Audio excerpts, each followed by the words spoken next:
Fair use, fair use. Fair use, fair use. On a butt piece of information. Just you wait. Chapter 1. Sexual Economics and the Modern Woman. You know, I had a homegirl, was finishing up her PhD, extremely successful, beautiful, and then like spent 3 years trying to find a husband. Luckily for her, she found one. But like that was her only goal in life. And to me, it was like, what, you know, is it that serious? Yeah. Now, it's easy for me to say because I was married and, you know, started my family and all that. And so maybe I would feel differently, but it was something to her that she wasn't complete until she had that man. And so as that desperation increases, a guy like Kevin Samuels becomes more and more appealing. I remember this one, he was alluding to women have to have children in order for their life to mean something, you know? And it's like, that. I think that's a dangerous thing to really say in a room full of women. Them saying all this inflammatory things in a room full of women who aren't saying anything, aren't challenging them, sort of nodding their heads, to someone who's doing that, a lot of them will feel, oh, he must be right because these women aren't saying anything. I think at some point, if you really put them on the couch and have them deconstruct everything that they've ever thought, I really believe that at the root of it, it's the fear of being lonely. Black women, we know they're the most educated population in the country.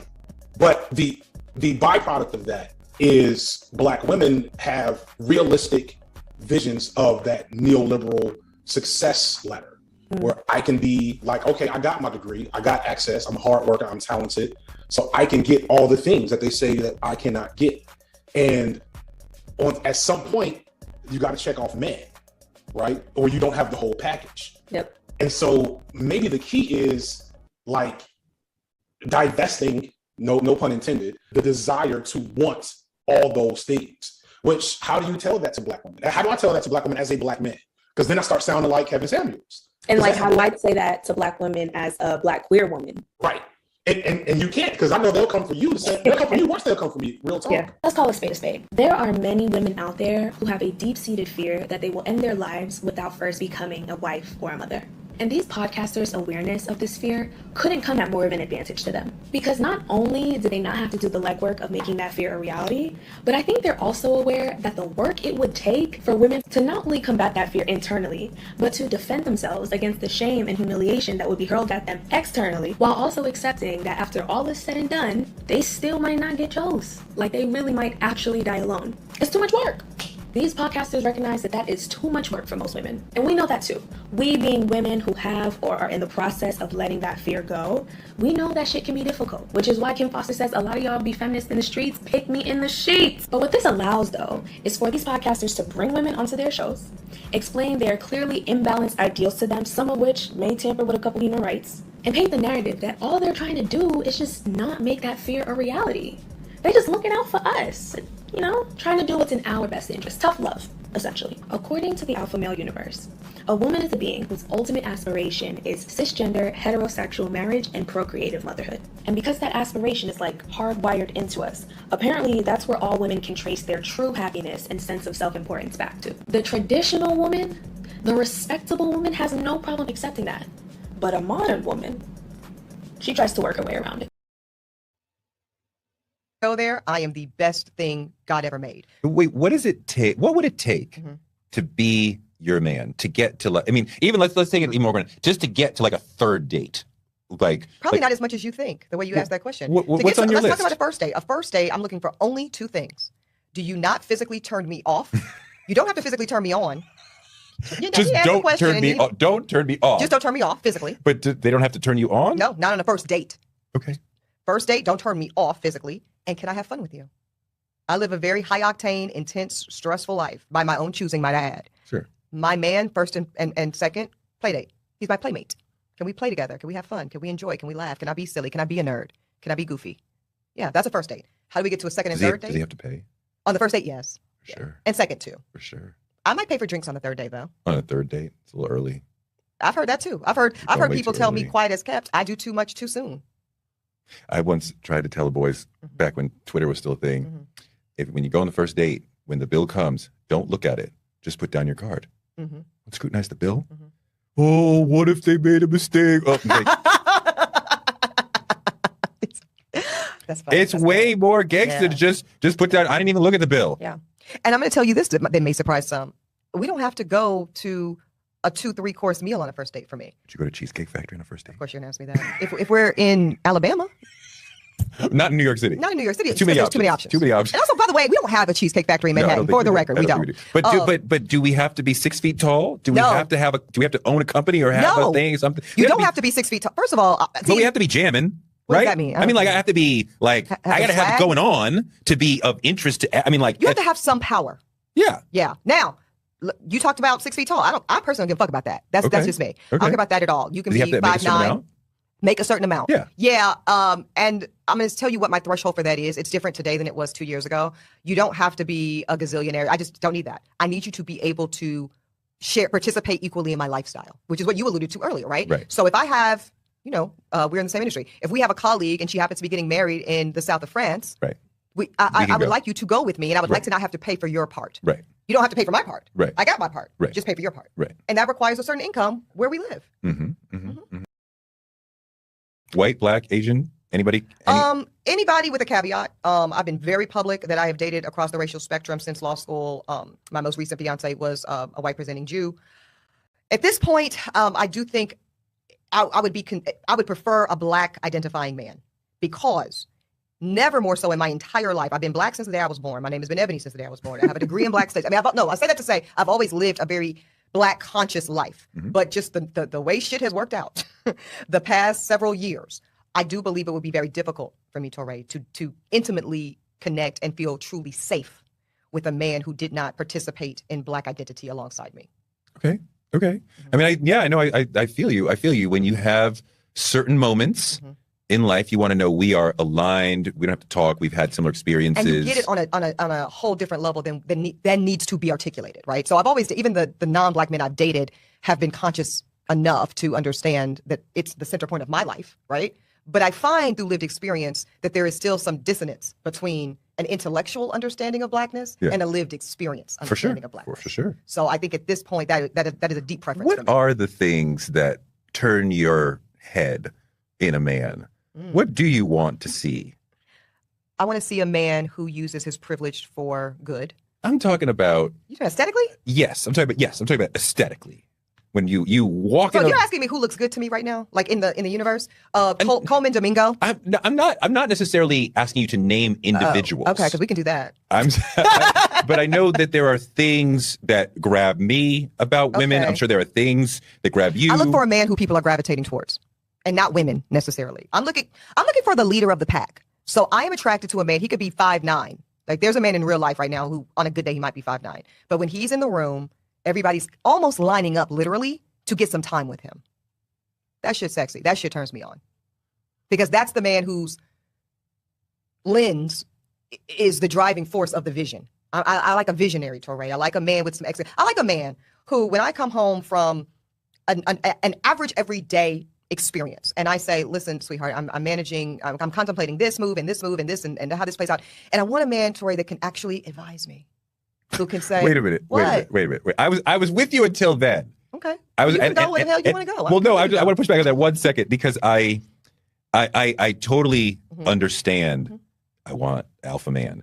Do most women have that reaction to the alpha man? No, I don't think most women.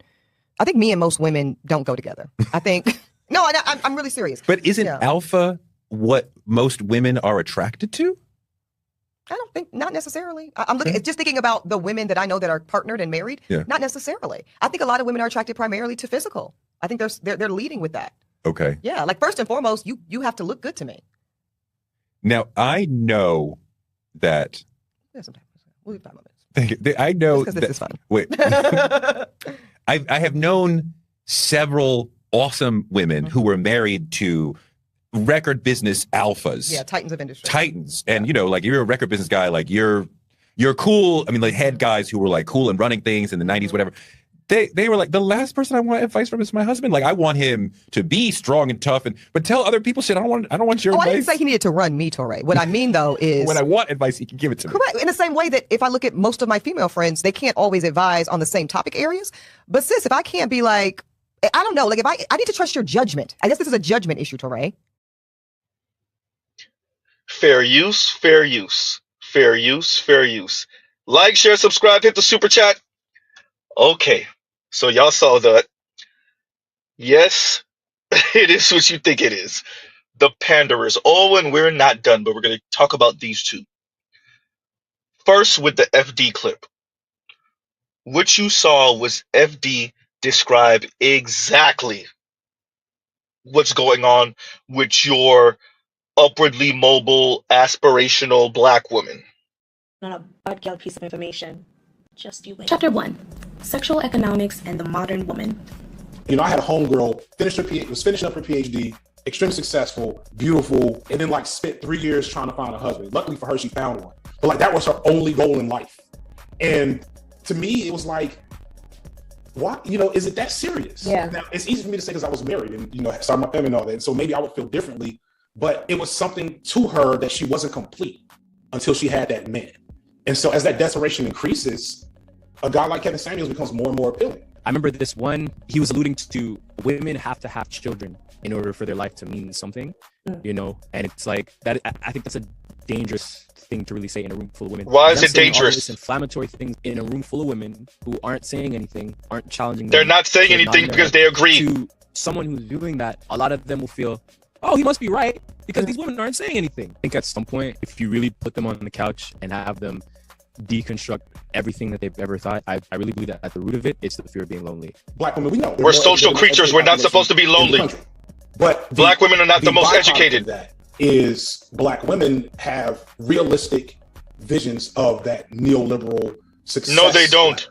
ladder, where I can be like, okay, I got my degree, I got access, I'm a hard worker, I'm talented, so I can get all the things that they say that I cannot get. And at some point, you got to check off man, right? Or you don't have the whole package. Yep. And so maybe the key is like divesting, no pun intended, the desire to want all those things. Which, how do you tell that to black women? How do I tell that to black women as a black man? Because then I start sounding like Kevin Samuels. And like, how do I say that to black women as a black queer woman? Right. And you can't, because I know they'll come for you. They'll come for you once they'll come for me. Real talk. Yeah. Let's call a spade a spade. There are many. Huh. So as you saw here, shout out to Leon. FD described what we know. He knows. He knows.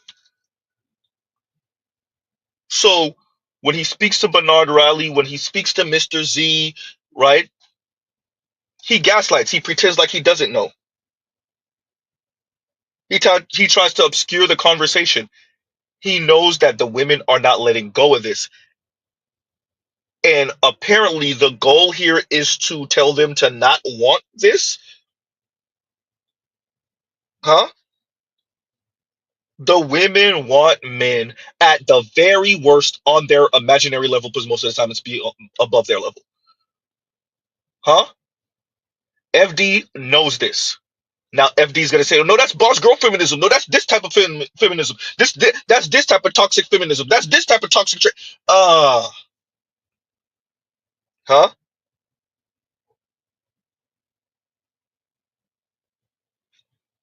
Oh boy, that's hysterical, Trell.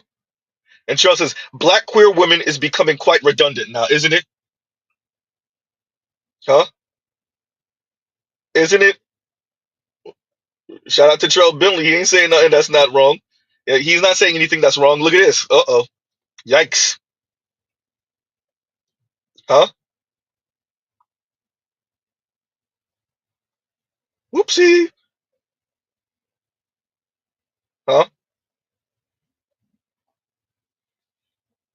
So you have a black queer woman and a black man who are pandering to black women in a really weird way because they know black women want relationship. They really want to be upper middle class and above white women, but they want relationship. They want marriage, at least for the short term. Huh? And the young man who's like, oh, this is dangerous. Why is it dangerous? Why? Because a handful of black women get offended that black men describe to them exactly what they want because black men know what they want. And black men tell them what to do to get it. Now, whether black women listen to that or not, that's a whole different conversation because they're not. Let's be very clear. They were talking about the Kevin Samuels of the world. Rest in peace. Huh?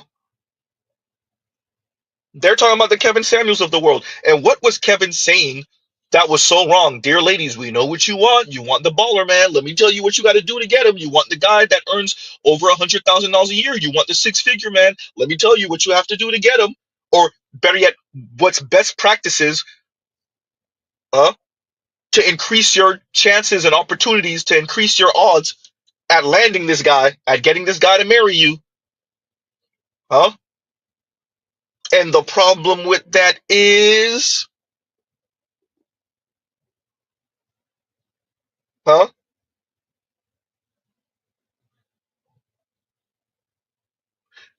Shout out to AB Media.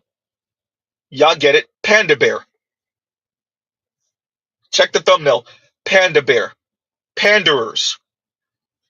Women pandering to women, men pandering to women, lying to them, gaslighting them.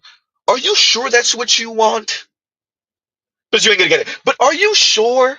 Shouldn't you want something else? Shouldn't you aspire to something else? Shouldn't you just reconcile with being single indefinitely? Definitely not married, probably with no children. Why don't you invest that energy into your friendships, into your non-romantic relationships? Huh? I said to FD the first conversation, the reason I gotta go find that stream. The reason why he jumped on the stream, the first conversation is exactly what I said. It sounds like y'all telling working class and working poor folks, black folks, hey, just resign yourself into not having these relationships, not getting married, not having children in nuclear family, not having a nuclear family. Why do you want that anyway? It's patriarchal. I'll have it though. Oops. I'll do it, but why do you want to do it? Huh?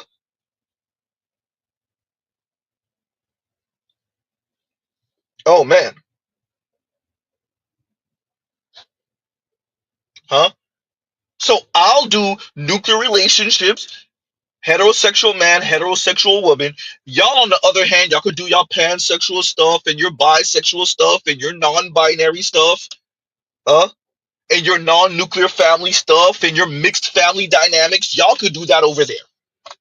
I'll advocate for you, but over here, yeah, we get married over here. We have our kids in marriage over here. Hey, that's some classist crap. Boy, y'all selling us soap and y'all don't believe it. No, we do believe in it, Z. Then why aren't y'all doing it? Oops. Consciously married. Foreign married. Oops. FD married. All kids, all in marriage. Ooh, goddamn. Huh? Kim Foster in a relationship. I promise you, Buddy will propose. She gonna say yes. All that crap she talking. Don't be surprised if Kim Foster has a kid or two within the next decade. Don't be surprised. All that sound good. Huh? Us educated folks, us aspiring folks, right? We're gonna do our thing over here. We're gonna advocate for all of you women, you black women, to live however you want to live, all the negative liberty. But over here, oh yeah, we get married over here, and we have kids in marriage over here. Best practices. Oh, but I wasn't supposed to say that. Huh?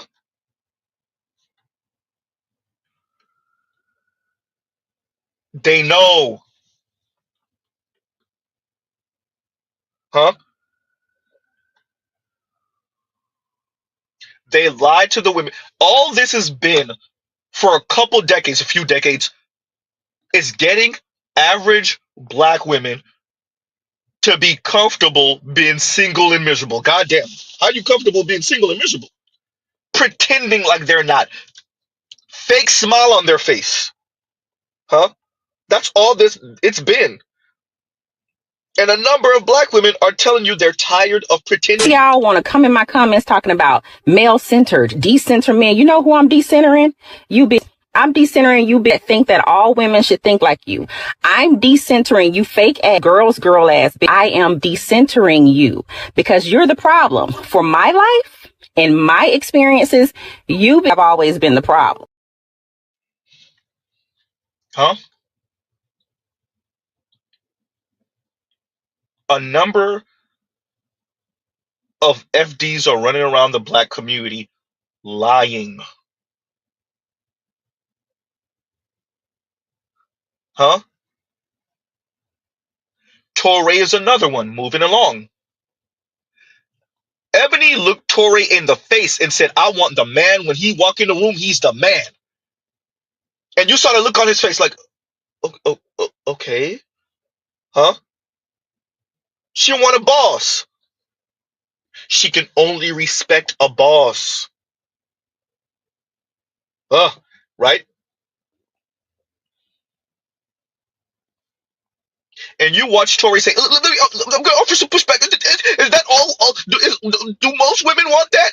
And I agree with Ebony. Most women, it's looks, but they still want a boss, though.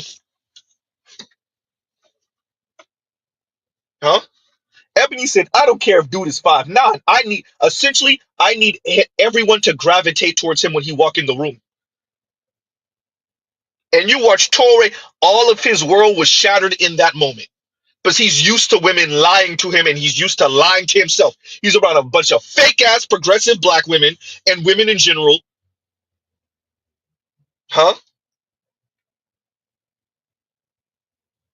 Oh man.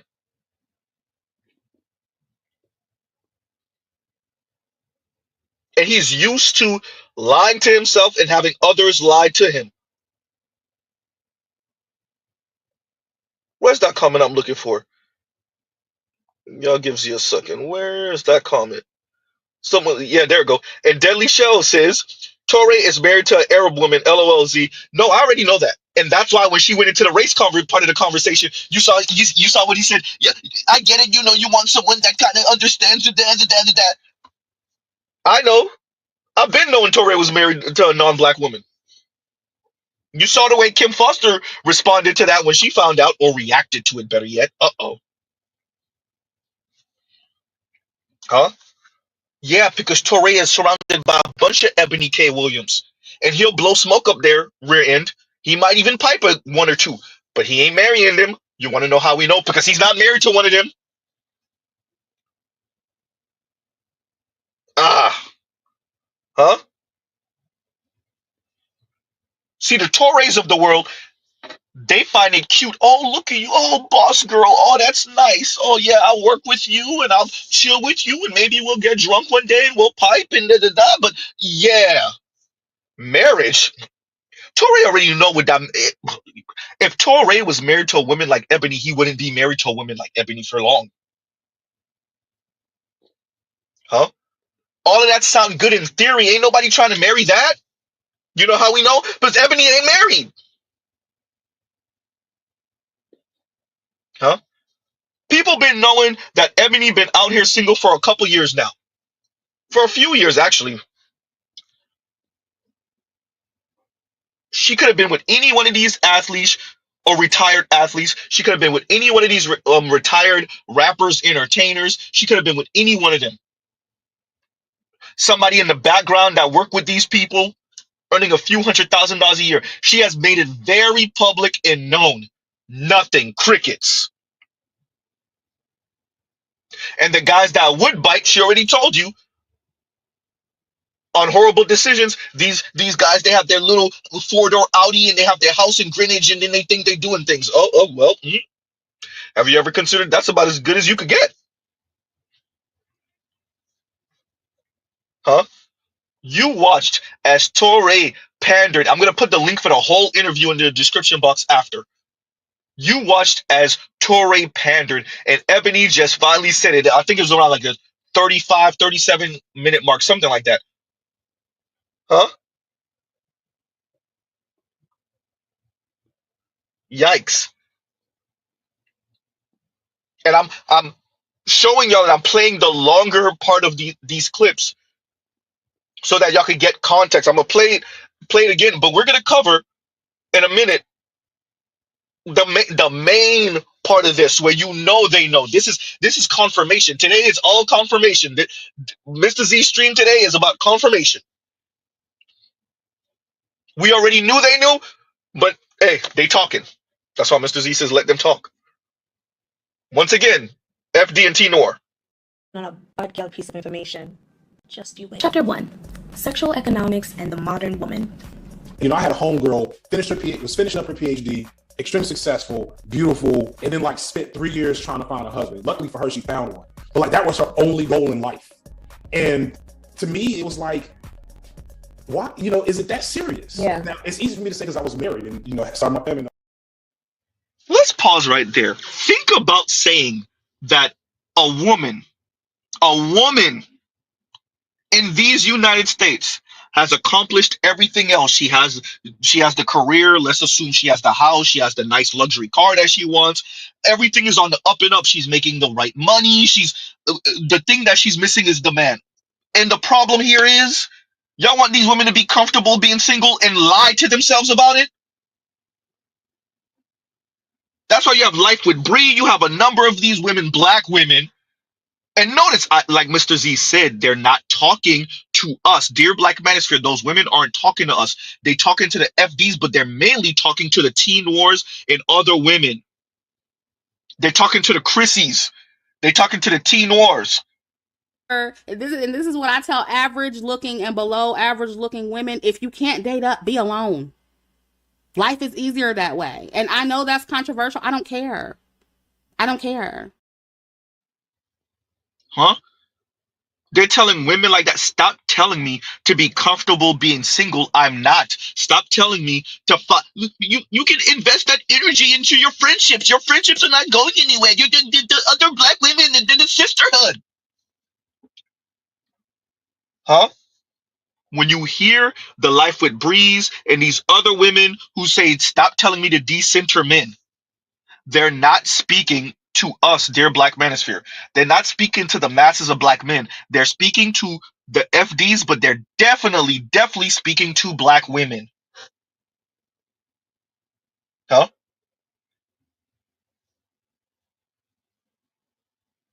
Imagine a woman, especially a black woman, who has accomplished whatever she accomplished at the highest heights, and then these academically accomplished, we'll say, these tastemakers in the black community saying, oh, well, invest in your friendships. Stop looking for men. Oh, well, at least stop being desperate to look for men. Decenter men. Stop investing so much in being in a romantic relationship. And if you're dealing with a swindler, divester, date out. Huh? Ah. Huh? Continuing. On a bud piece of information. Just you wait. Chapter 1. Sexual Economics and the Modern Woman. You know, I had a homegirl was finishing up her PhD, extremely successful, beautiful, and then like spent 3 years trying to find a husband. Luckily for her, she found one. But like that was her only goal in life. And to me, it was like, why? You know, is it that serious? Yeah. Now it's easy for me to say because I was married and you know started my family and all that. And so maybe I would feel differently, but it was something to her that she wasn't complete until she had that man. And so as that desperation increases, a guy like Kevin Samuels becomes more and more appealing. I remember this one, he was alluding to women have to have children in order for their life to mean something, you know? And it's like, that. I think that's a dangerous thing to really say in a room full of women. Them saying all this inflammatory things in a room full of women who aren't saying anything, aren't challenging them, sort of nodding their heads, to someone who's doing that, a lot of them will feel, oh, he must be right because these women aren't saying anything. I think at some point, if you really put them on the couch and have them deconstruct everything that they've ever thought, I really believe that at the root of it, it's the fear of being lonely. Black women, we know they're they're the most educated population. We're human beings. But the no, they do not. Is black women have realistic visions of that neoliberal success ladder. They don't have realistic visions of much. Okay, I got my degree, I got access, I'm a hard worker, I'm talented, so I can get all the things that they say that I cannot get. And at some point, you got to check off man, right? Or you don't have the whole package. Yep. And so maybe the key is like divesting, no pun intended, the desire to want all those things. Which, how do you tell that to black women? How do I tell that to black women as a black man? Because then I start sounding like Kevin Samuels. And like, how do I say that to black women as a black queer woman? Right. And you can't, because I know they'll come for you. They'll come for you. Watch, they'll come for me. Real talk. Yeah, let's call a spade a spade. There are many women out there who have a deep-seated fear that they will end their lives without first becoming a wife or a mother. And these podcasters' awareness And the problem is, couldn't come at more of an advantage to them. Because not only do they not have to do the legwork of making that fear a reality, but I think they're also aware that the work it would take for women to not only combat that fear internally, but to defend themselves against the shame and humiliation that would be hurled at them externally. we're human beings, you should feel shame. Said and done, they still might not get chose. Like, they really might actually die alone. That's part of life. These podcasters recognize that that is too much work for most women. And we know that too. We being women who have or are in the process of letting that fear go, we know that shit can be difficult. Which is why Kim Foster says a lot of y'all be feminists in the streets, pick me in the sheets. But what this allows though, is for these podcasters yes, to y'all are hypocrites. Translation. explain their clearly imbalanced ideals to them, some of which may tamper with a couple human rights, and paint the narrative that all they're trying to do is just Of course you have to say that. a reality. They're just looking out for us. You know, we are in our best interest. Tough love. We are. According to the alpha male universe, a woman is a being whose ultimate aspiration is cisgender, heterosexual marriage and procreative motherhood. And because that most black women and women, that is their goal. Apparently, that's where all women can trace their true happiness and sense of self-importance back to. The traditional woman, the respectable woman, has no problem accepting that. But a modern woman, she tries to work her way around it. And how is that working for them? T-Nor thought she ate on this segment. Huh? She thought she ate. She thought she did something here.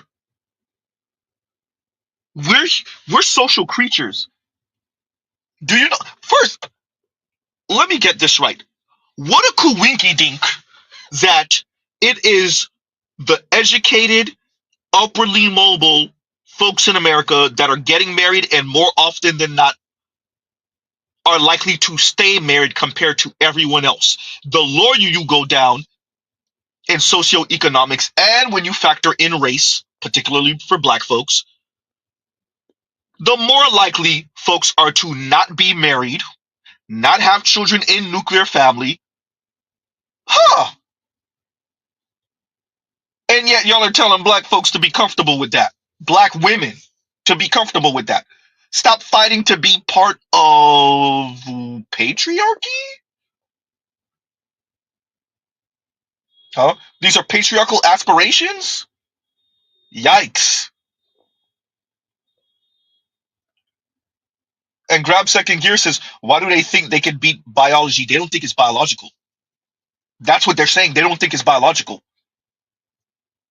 I would argue half of them don't think it's biological. The other half think you could socialize this out of women, and to hell with biology.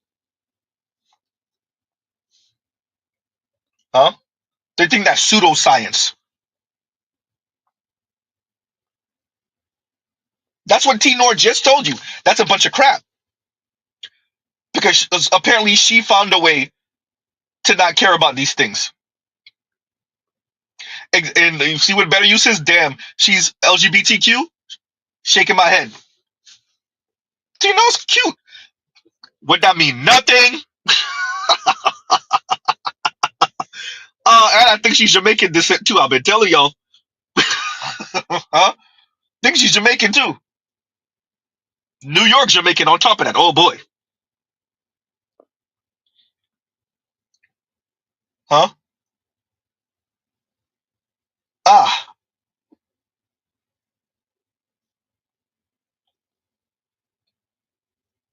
And Joe says, meanwhile, they are crying about men not coming to clubs. And the women like T-Nor and the men like FD are telling the women to get over it. Why do you want that so bad? Do something else. Care about something else. Or in the way they would phrase it, don't overly invest in that. As if we're not human beings. Why are you saying? You heard what FD said. He was looking at his homegirl who spent 3 years looking for a man. Like, is it that serious? You imagine? Hey, I told y'all, that's why these women that's one of the reasons why these women be walking around here with a straight face, pretending like they're not dying inside. Listen, man, black men, we have sisters, we have girl cousins, we have our own mothers, our aunts. our nieces. We know they're dying inside. And the FDs of the world, but definitely the teen noirs of the world, are telling them, no, no, you can't show like you hurt. You can't show you're lonely. These women are dying. They cry themselves to sleep at night. Mr. Z, when I say that, I'm not joking. That's not to make fun of the women. Well, most of the times it's not to make fun of the women. Huh? And yes, Teen Noir, you are right. Kim Foster, I've heard her say it myself. These women are feminists in the streets, pick me in the sheets. Yeah, hypocrites, including Miss Foster. Hypocrites. Shout out to the gender score. Exactly. That's what it should be called. The gender score. These women are hypocrites, especially towards black men. To mock black men and make fun of black men, they'll try to get their whole little army of black women mocking, making fun of black men, comparing black men to white men and deem black men lacking, all of that crap. And then they go home and cry themselves to sleep at night and buzz themselves to sleep. Ooh, goddamn Z. Huh? Just to try to save face. And then they try to convince the other black women, this is some weirdo psyop thing, talking about destroying your competition. They try to convince the other black women to be comfortable being single. And then turn around and get married on your ass. Shout out to Pierce Malone. And hide the marriage. Huh? Talk crap about black men, low-key dating a black man, then quote-unquote soft launch it, then hard launch. There's so much love in this room. There's so much love in this house. There's so much love. Y'all remember Kim Foster?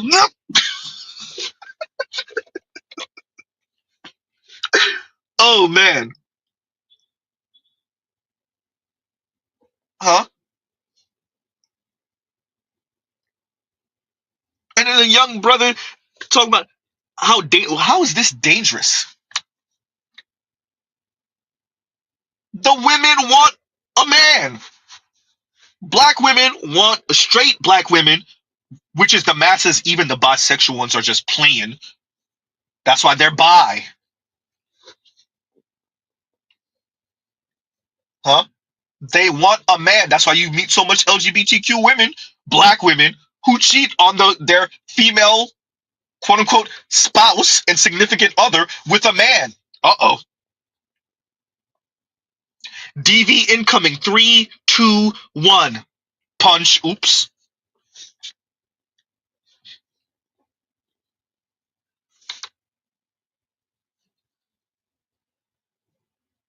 They are who we thought they were.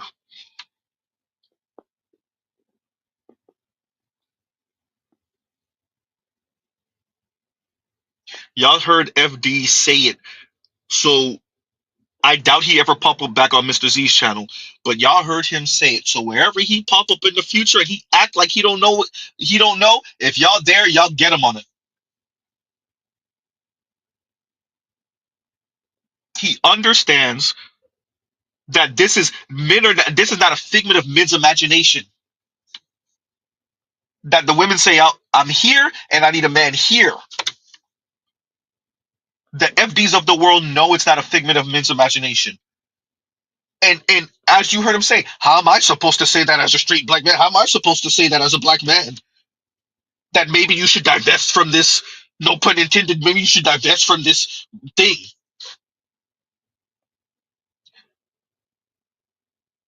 Okay, fine. If you're telling the women not to overly invest, they're gonna overly invest. They're not letting that go. You telling human beings, especially human beings that have accomplished this thing and that thing, they got the house, they got the car, they have the job, they have the money, and they're going home. God forbid they actually have a literal house. They are going home to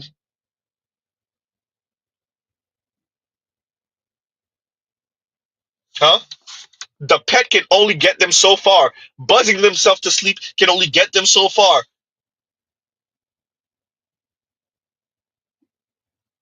their friendships and investing in their friendships with one of their homegirls who wants to be a girlfriend can only get them so far.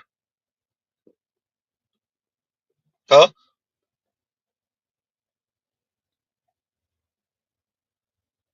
Oh boy. And y'all pay attention, moving along. Y'all pay attention to Torre's face as Ebony is speaking.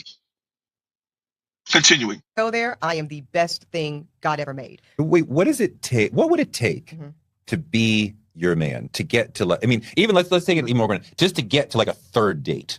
Probably not as much as you think, the way you asked that question. What's on your list? Let's talk about a first date. A first date, I'm looking for only two things. Do you not physically turn me off? You don't have to physically turn me on. Just don't turn me off. Don't turn me off. Just don't turn me off physically. But they don't have to turn you on? No, not on a first date. Okay. First date, don't turn me off physically. And can I have fun with you? I live a very high octane, intense, stressful life by my own choosing, might I add. Sure. My man, first and second, play date. He's my playmate. Can we play together? Can we have fun? Can we enjoy? Can we laugh? Can I be silly? Can I be a nerd? Can I be goofy? Yeah, that's a first date. How do we get to a second and third date? Does he have to pay? On the first date, yes. For sure. And second, too. For sure.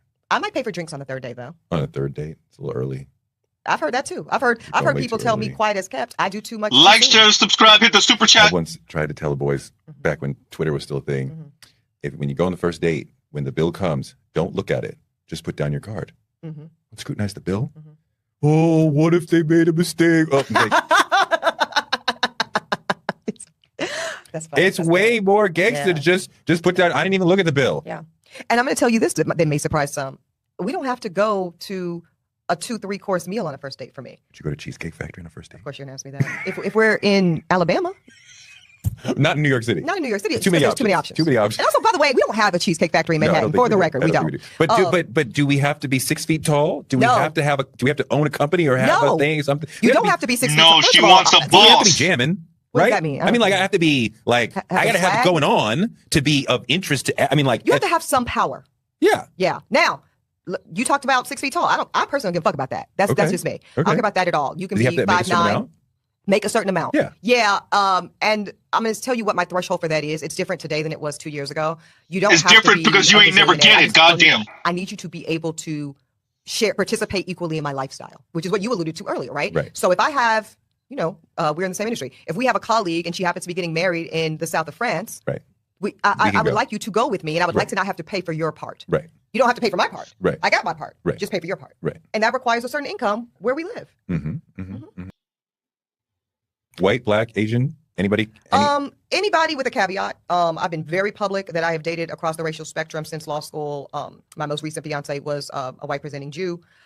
At this point, I do think I would prefer a black identifying man, because never more so in my entire life. I've been black since the day I was born. My name has been Ebony since the day I was born. I have a degree in black studies. I mean, I say that to say I've always lived a very black conscious life, but just the way shit has worked out the past several years, I do believe it would be very difficult for me, Torre, to intimately connect and feel truly safe with a man who did not participate in black identity alongside me. Okay. I mean, I know. I feel you. I feel you when you have certain moments in life. You want to know we are aligned. We don't have to talk. Those white kids from her ex really did a number on her. Different level than needs to be articulated, right? So I've always, even the non-black 3 white boys, you already know what they were saying behind her back, probably to her face too. My life, right? But I find through lived experience that there is still some dissonance between an intellectual understanding of blackness and a lived experience understanding of blackness. For sure. So I think at this point that is a deep preference. What are the things that turn your head in a man? What do you want to see?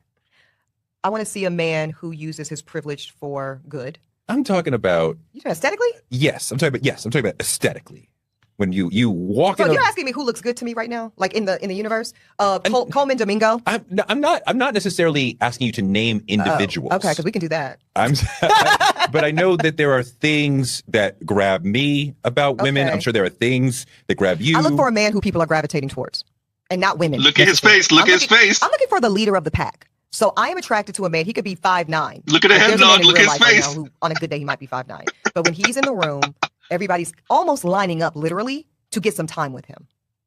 That shit's sexy. That shit turns me on. Because that's the Look at his face. Look at his face. Lens is the driving force of the vision. I like a visionary, Torre. I like a man with some I like a man who, when I come home from an average everyday experience, and I say, listen, sweetheart, I'm managing, I'm contemplating this move and this move and this and how this plays out, and I want a man, Torre, that can actually advise me, who can say, wait a minute. I was with you until They're then. going to reframe. They're going to reframe. Well, no, I want to put They're going to softening it up because I totally understand. I want alpha man. Do most women have that reaction to the alpha man? No, I don't think most women. I think me and most women don't go together. I think no, I'm really serious. But isn't alpha what most women are attracted to? I don't think, not necessarily. He looks just thinking about perplexed. the women that I know that are partnered and married. Not necessarily. I think a lot of women are attracted primarily to physical. I think they're leading with that. Okay. Yeah, like first and foremost, you have to look good to me. Now I know that. Yeah, sometimes we'll leave 5 minutes. Thank you. I know because this is fun. Wait, I have known several awesome women who were married to record business alphas. Yeah, titans of industry. Titans, and like you're a record business guy. Like, the reframe. Here we go. Cool. I mean, Kissing like, her ass guys who were, again. like cool and Here we running go. things and Here we go. whatever.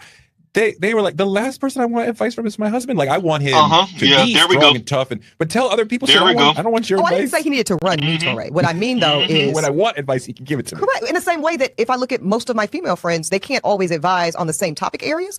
But sis, if I can't be like, I don't know, like if I need to trust your judgment. I guess this is a judgment issue, Torre. Hey, Ebony said one thing. Tori said, no. No, that's not what you're saying. Let me tell you what you're saying. Hey, this man is more invested in the narrative of the boss chick than the boss chick is. Oh, the pandering. Oh, the pandering. He reframed the thing for her.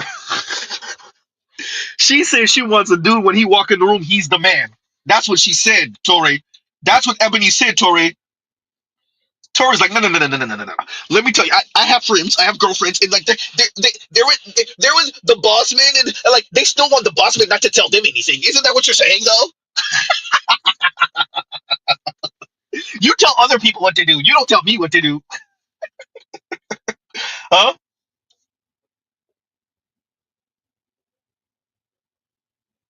And Black Rose says, I thought the Coleman Domingo dude is gay. Yeah, but quiet is kept. Mr. Z, you about to say though, quiet part out loud again. You stay doing this on your channel, Z. They're gonna come after you eventually.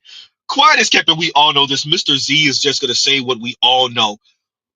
Every woman has an LGBTQ person they know that they find exceedingly attractive, and if he said tomorrow that he gave up on all of that stuff, they would probably be down. That's women in general. That's not even a black woman thing. Do they tend to be more disgusted by that bisexual stuff? Yes. But there is one or two men that they will make exceptions for. Mr. Z has worked with these women. Mr. Z has worked with these dudes. And Mr. Z has heard women make these comments. For the most part, they find bisexual men, even if they find them kind of attractive, they don't find that lifestyle appealing. The fact that you find women and men attractive, and you do both men and women. As a man, they're not going down with that. They're not. The women are not. But there is exceptions to the rules. And Ebony just said, she didn't really say it, but that's where she was going. There are exceptions to the rule, and apparently the Coleman guy is the exception to the rule. Don't ask your wives and girlfriends. Don't make them tell you the truth. Trust me, right? I don't like men's no more. Exactly. If you're exceedingly physically attractive and you switch up your mannerisms and you say you don't like men's no more, there are a number of women they'll go. They'll go. But you are the exception to the rule. Right? Torre heard Ebony and pretended. He was like, no, that's not what you're saying. That's not what you're saying. Let me tell you what you're saying. Imagine. Huh? And she finished it off by saying, no, I need to be able to trust your judgment. Translation, no, I said what I said. Oh, man.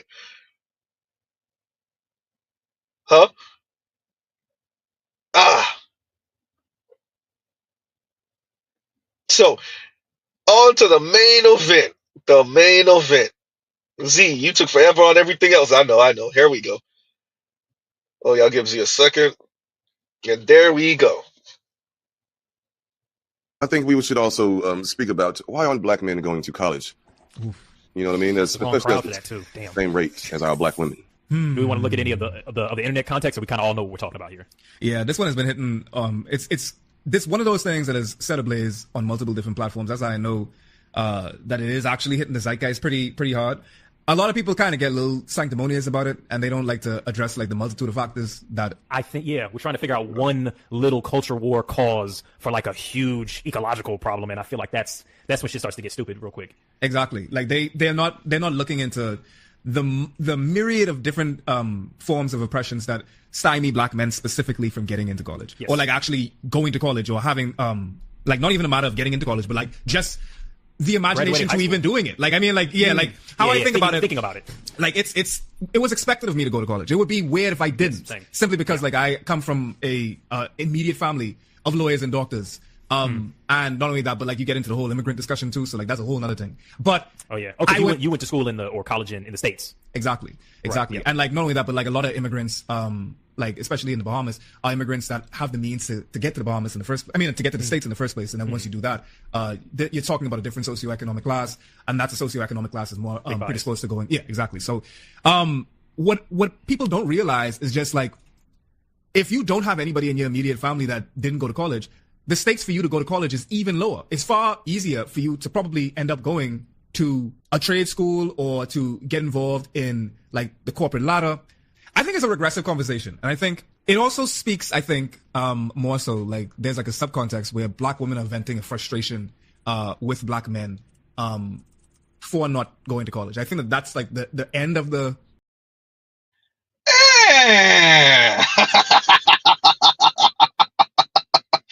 Oh, fair use.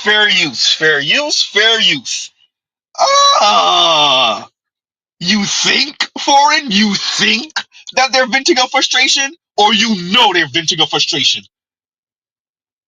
Now, why would black women be venting a frustration when they, along with white women, fought for equality? And in a different world, when men were going to college far more, attending college and graduating college and university far more than the women were, the men were marrying women who were not college educated. Well, damn. Why would black women be venting a frustration about black men not attending college and university, at least not in the exact same numbers as them?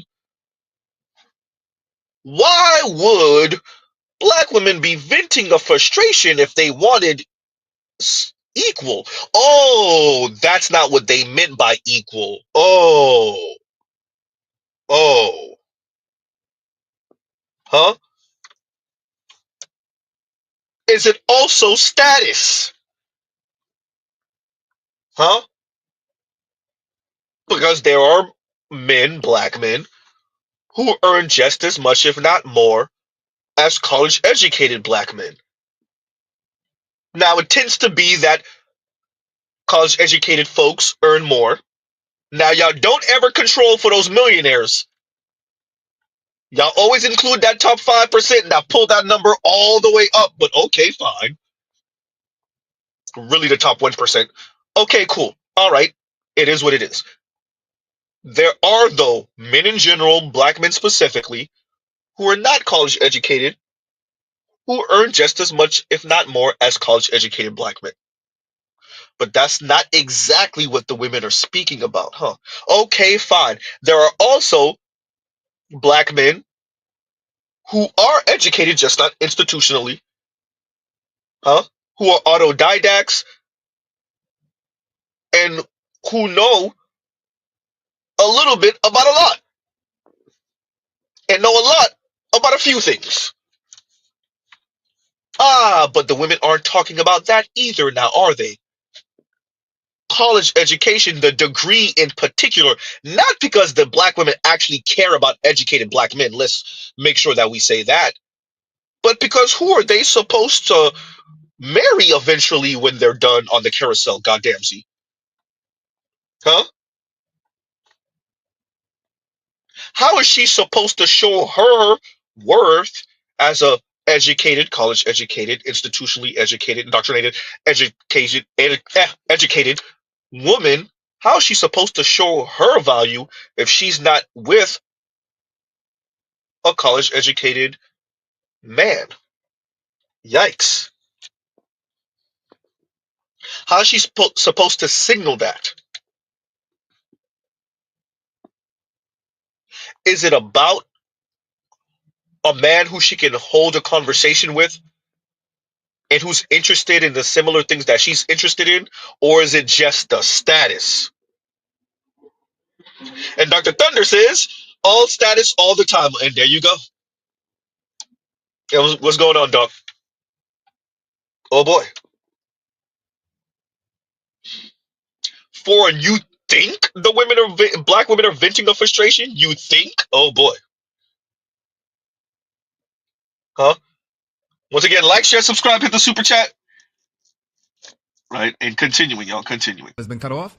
It's just like not only black men are not going to college, but I am frustrated with the fact, especially like I've seen like a lot of black women like chiefing the conversation. I am frustrated with the fact that black men are not going to college. And I think that speaks to a couple of different reasons because you then begin to get into the conversation of the ability to provide some levels of patriarchal provide and protect, which is an age-old conversation. It's also a very misguided one because, I mean, even if you go back to an understanding of like African societies and like how black men and black women cohabitated at that point,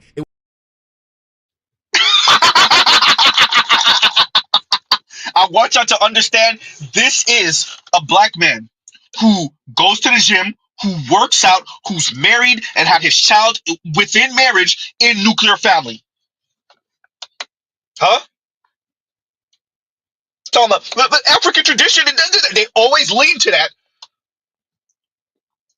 When black men or black women start saying, you know what, I want something a bit traditional. Hey, but actually, it's not really traditional. Look, this is fine. Even if we gave you that argument, this is a new technology. This is what we're on now, and we ain't budging. Now what? Uh-oh. Huh? And he says patriarchy. Now, did or did not Z say, hey, the women are just as invested, if not more, invested in patriarchy than the men are? I said to FD, hey, y'all, it's easy to get on the men. It's especially black men. Oh, this society will sanction it all day, every day, from women, from men, white, black, Latino, Asian, or otherwise.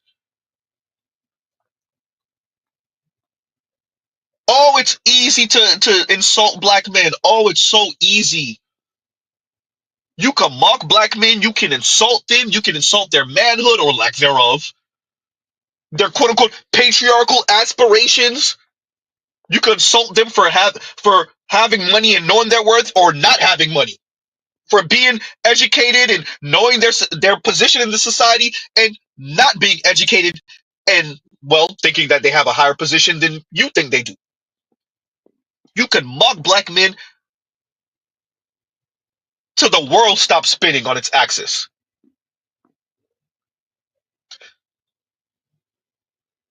And you will be encouraged. Now, when it comes time to critique women and their negative proclivities, oh, everybody start moonwalking. Huh? Everyone starts moonwalking. Say that, Better You. And Better You says, so Africa is all one culture now? How many tribes are there in Africa? 3,000 or some odd? How many countries? What, 54? 54 countries, a few thousand, a couple of few thousand tribes, and yet, as Better You says, so Africa is all one culture now? And there you go. Huh?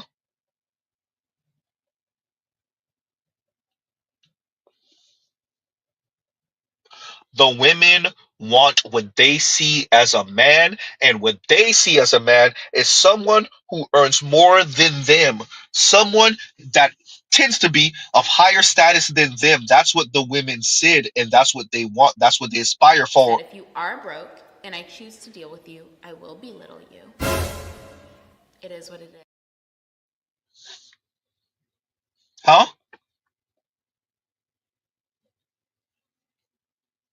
That's the threat, foreign. This light-skinned young lady, she just had the ovaries to actually say it. That's the threat. That's the threat that the vast majority of black women are levying on black men. Hey, you mess around and let me earn more than you and watch how I treat you. Goddamn. Because I resent that I'm with you because I earn more than you. I'm quote unquote higher status than you.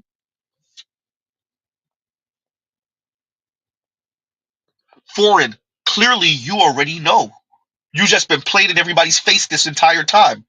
Same thing with Eddie, same thing with Josh. Alvin isn't here, so it's not Alvin and the Chipmunks today. It's Ed and Eddie.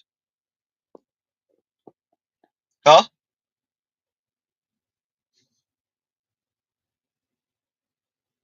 Oh man. Once again, to the theme of today's stream, they know. Foreign is describing exactly what we speak about here. They know. They know and they've been knowing. They're married, they're in nuclear they know. FD has 2 boys. He knows. I think Foreign just had a young son. I think he has a newborn. I think I'm not 100% sure. I think. But regardless, they know. They all know. Huh? So when these men put out these quote unquote think pieces, feel pieces, and you watch them badger and bash the men, you watch Foreign call black men all type of nick cells, black men in the black manosphere all type of nick cells, understand that he understands what we're speaking about. He understands the dating market, even if he hasn't been dating in a while. He understands the type of women we are in contact with. He gets it. It's his job to still tell you, you know, the problem really is you, though. The problem is the way you see it. That's the problem. Huh?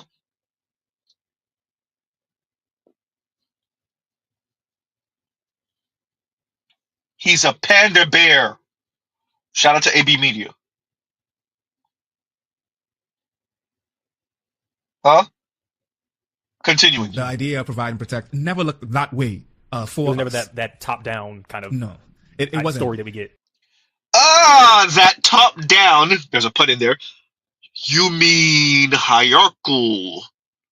The inner anarchist in y'all coming out. That's what y'all really had an issue with.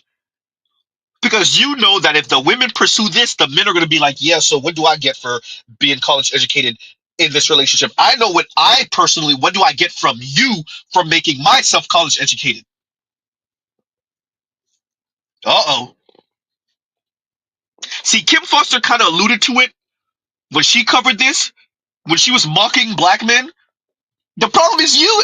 The black men are the reason why we don't have the wealth, because the difference in wealth in the black community is between the men. Yes, that's called social dominance order. You might want to reconsider intersectionality. Possibly, maybe. Uh-oh. Huh? You're right. Continuing. So, Foreign and other men like him and women like him know that the men are eventually going to say to the women, so what do I get for this? Right? What do I get for this? And what Foreign is saying, and what Josh is saying, well, not Josh, what Eddie is saying is, that sounds too much top down. It sounds too hierarchical. Hierarchical. Sounds like a hierarchy.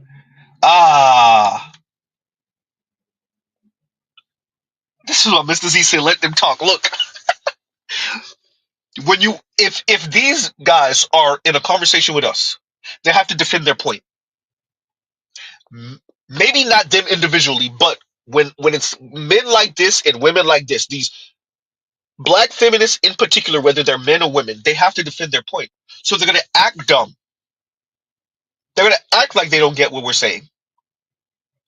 They're going to pivot. They're going to obscure the point, and they're willing to watch the black community burn in the process. They're willing to watch the same black women they apparently are advocating for suffer.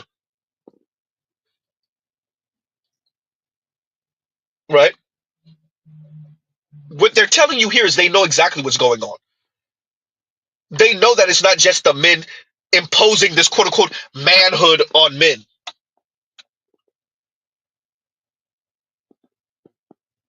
Huh?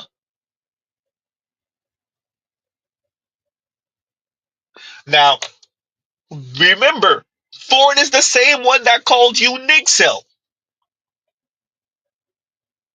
But here he is describing exactly what the issue is. Oh boy. Like, share, subscribe, hit the super chat. Continuing. It wasn't story that we get. It wasn't, and even from the transatlantic slave trade, like we understood that.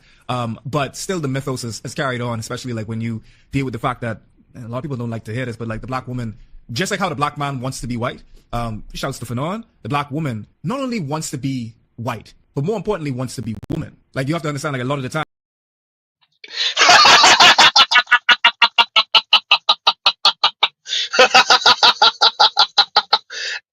Wait a minute.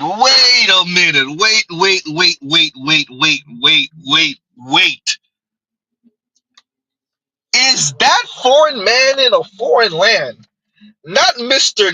Calling other Negroes Nixels himself. Not foreign man in the foreign land. Saying exactly what Mr. Z says here. Shout out to Dr. Tommy Curry. And yes, Foreign has read the book Man Not. Huh? Oh, not Foreign saying exactly what Mr. Z says here. Oh. Not only do black women want to be white, but they want to be woman. Oh. Wait a minute. Huh? And Black Guru says, I stopped listening when that fool said the black man wants to be white. They have to convince themselves of that. I've said this before. When it's quote unquote black men misbehaving, we make sure to say black men. We do not bring black women into the conversation. You cannot include black women in the conversation. We're not going to make this a black community conversation. No. When black men are supposedly misbehaving, we make sure laser focus on black men and their misbehavior. When black women are misbehaving, oh no, the black community, and what about black men? And you know, black men do this, and then okay, yeah, black women might do that, but yeah, black men do this.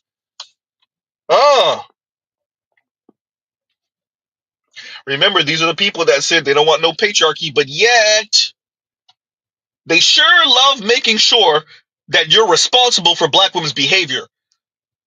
Sounds pretty patriarchal to Z. Sounds pretty male responsibility to Z. Uh-oh.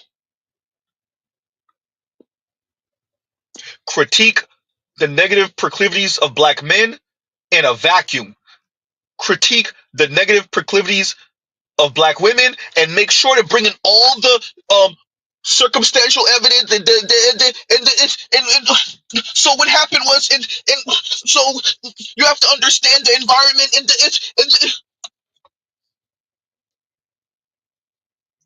huh?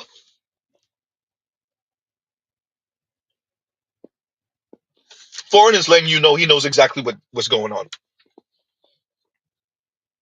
And as FD said, it's not their job to say anything to the women as black men. Okay, fine. They don't feel comfortable saying anything to black women because the one-off black man that's going to take that and run with it. Okay, fine. And where are all of the black women to badger black women the way y'all do black men? Where are all the black women to badger, to sneak diss, to insult, to mock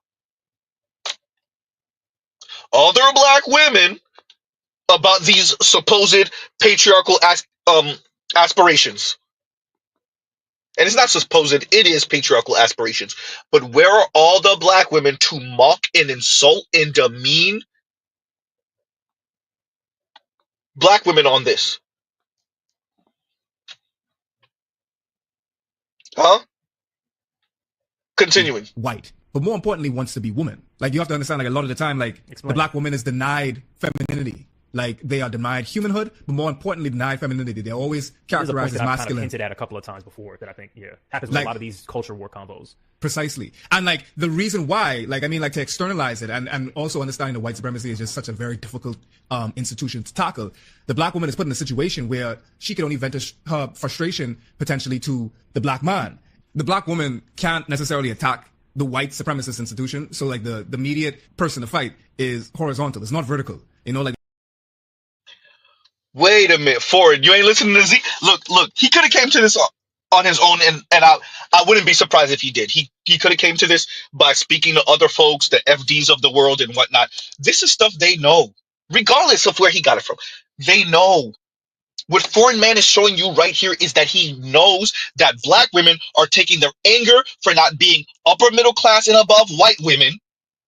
They're taking that off on black men because they can't take it off on anyone else, because the society will not sanction them taking it off on anyone else.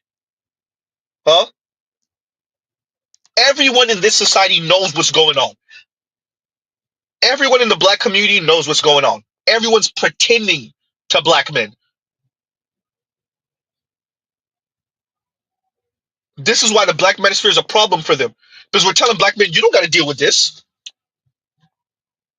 Huh?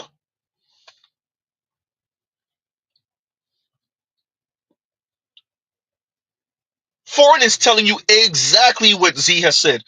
Black women are mad at everyone. They're mad at white women because they stabbed them in the back, which they should have expected. They're mad at white men because don't these degrees, and I live in the same neighborhood as you, and I live in the same condo. I'm your next door neighbor. Why do y'all not treat me the same?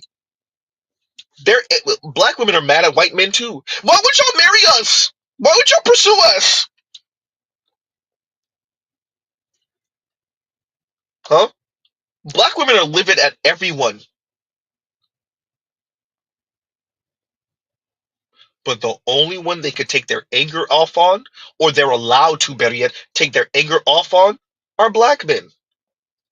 And everyone knows it. That's what Foreign just told you. He knows. That also means, Uzi, you're about to say it. They know that half of those black feminists are just angry, and when they talk, they're only coming from a place of anger and rage and spite at black men for not making them upper middle class and above white women. Everything else they're saying is a bunch of crap.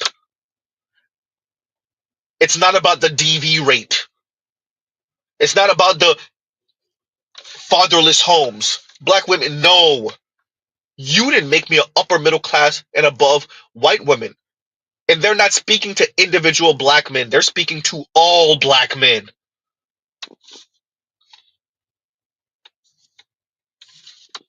Foreign is letting you know he knows this. By the way, Josh knows it too. Eddie knows it, and Alvin knows it. FD knows it. Conscious Lee knows it. They all know it. Professor Odie knows it. They all know.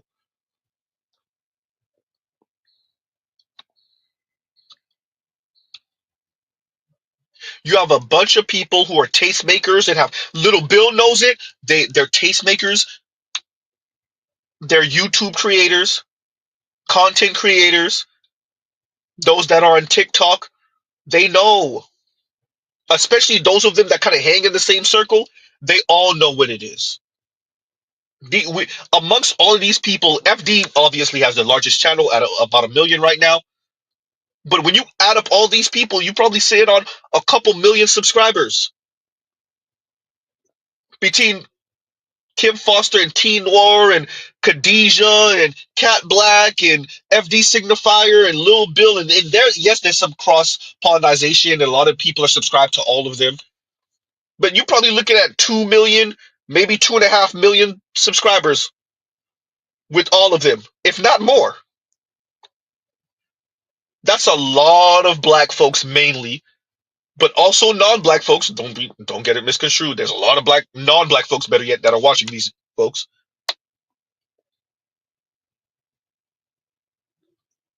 Between them and waving the red flag, yeah, you're probably looking at 2, maybe 2.5 million subscribers. And these people look you in the face and lie to you, and then they're on waving the red flag, and this is where they tell a little bit of truth. Or they're on Olay, that's another one who understands what's going on. They're on Olay and Friends, and you saw Olay and FD tell all of them, oh yeah, but let me tell you something. Yeah, there's a number of black women who they just hate black men because black men ain't. And Foreign was on that stream, and he was like, no, that's not what he did. And he's describing it right now.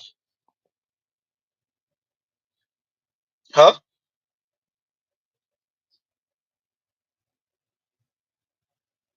Ah. Continuing. Who's next to you, the black man. You then frustrate, or you vent your frustrations onto the black man with, I would be woman if you would take me out of these, if you were a man. That's a beautiful way to put it. I would be woman if you were a man. Because then if you were a man, you would take me out of me working this, groveling job. You would put me in furs. You would put me in a position of femininity. Like you would make me the way that the white woman is. You would make me honor. What can Z say to this? I can't even laugh. What can Z say to this? Is that not exactly what we talk about here in particular on Z's channel? Is that not what we talk about in the black manosphere, especially on this section of the black manosphere? That black men cannot fix this. This is about what black women see when they look in the mirror. And them being angry at black men, and shout out to Sarge Willie Pete and Mr. Z himself. This is, well, you didn't conquer the world. You should have been the one. You should have been the one raping and pillaging. Because look at me now. I don't get to be a woman. I don't get to be a white woman. Foreign is telling you he understands exactly what it is. But Z, I mean, what's the problem here? That's not how they speak on a regular. Whether it's black men, whether it's black women, feminists, this is not how they speak on a regular. That's the problem. The problem is that we're overly harsh on black men, and we're supremely generous to black women. And we understand your plan. We get it. And there, we get it. Huh? And that's another black man that gets his passport. Oh, and another black man that dates out. Oh, and another black man that marries out. While y'all pretend like y'all don't understand why. Huh?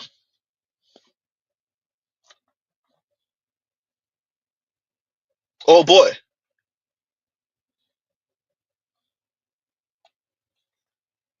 Yikes. Foreign is letting you know he knows exactly what the issue is here. Foreign, here's this one. You could use this one, Foreign. Give me my credit, though. You're not. Patriarchy by feminist specifications. If you want to know what black women are demanding, if you want to know what women writ large are demanding in America and in the West largely, patriarchy by feminist specifications. Because of their newfound power, influence, and money, they enjoy the feminism and what feminism has allowed for them to attain. Even the little crumbs that black women got to attain.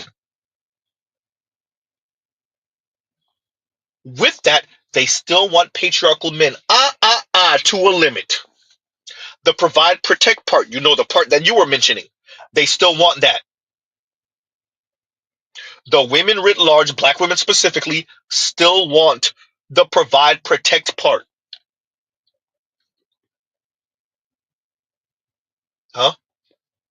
They're not letting it go in mass. They're not. Huh? You just heard Ebony say, my financial requirement, it's recently changed. Translation. The men that earn that aren't checking from me. So now I have to, quote unquote, settle for the men that earn similar to me or that have the disposable income that if I have to go to the south of France for a wedding, he can afford to pay for his half at the least. Huh?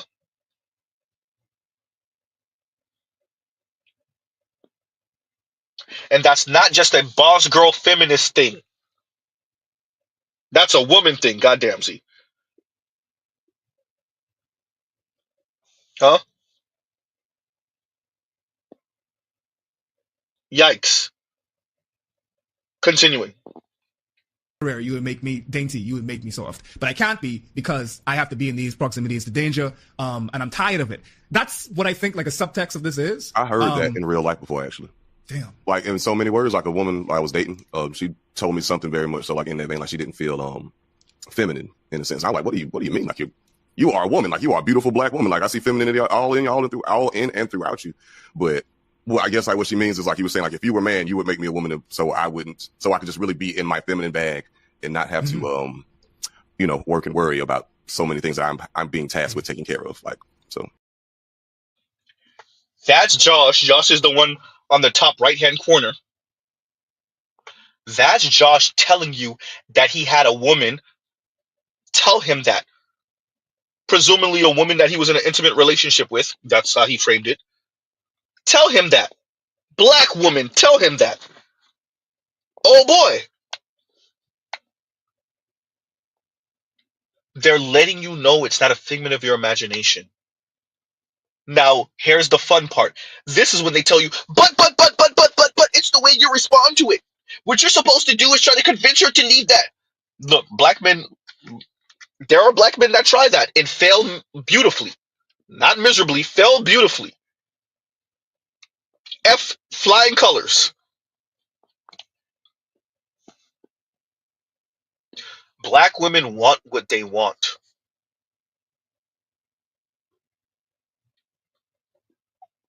Black women, women writ large, want what they want. And this appetite has been encouraged, and now a bunch of you technocrats, a bunch of you pundits, a bunch of you talking heads don't know what to do. Y'all don't know what to do with women now. And in the black community in specific, y'all don't know what to do with black women now. They don't know what to do with them. This was encouraged for far too long. Now they oh crap, they not having kids, they not getting married, they out here super scantily clad. You can't tell them nothing. Negative liberty. They worship at the altar of negative liberty. They cursing out everyone, including the women that do try to give them a little bit of advice. The old head women, the older, more seasoned black women that try to give them some advice. You saw the way they were talking about Iyanla Van Zandt, huh? Exactly, Dr. Thunder. That's what I'm trying to say. And Dr. Thunder says failed fabulously. Exactly. Right? Y'all let this go on for far too long. Black men and black women, namely black women.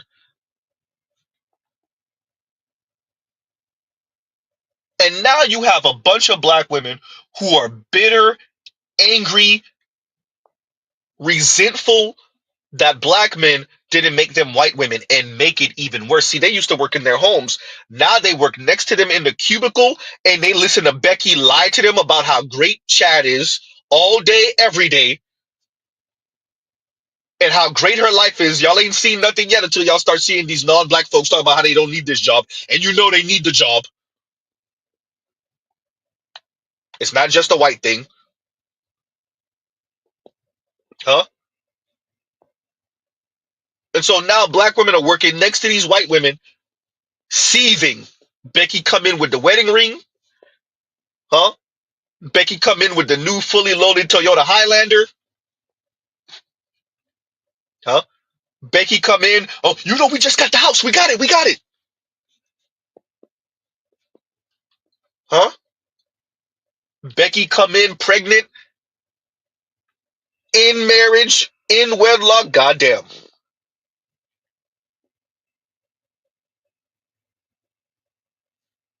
Huh?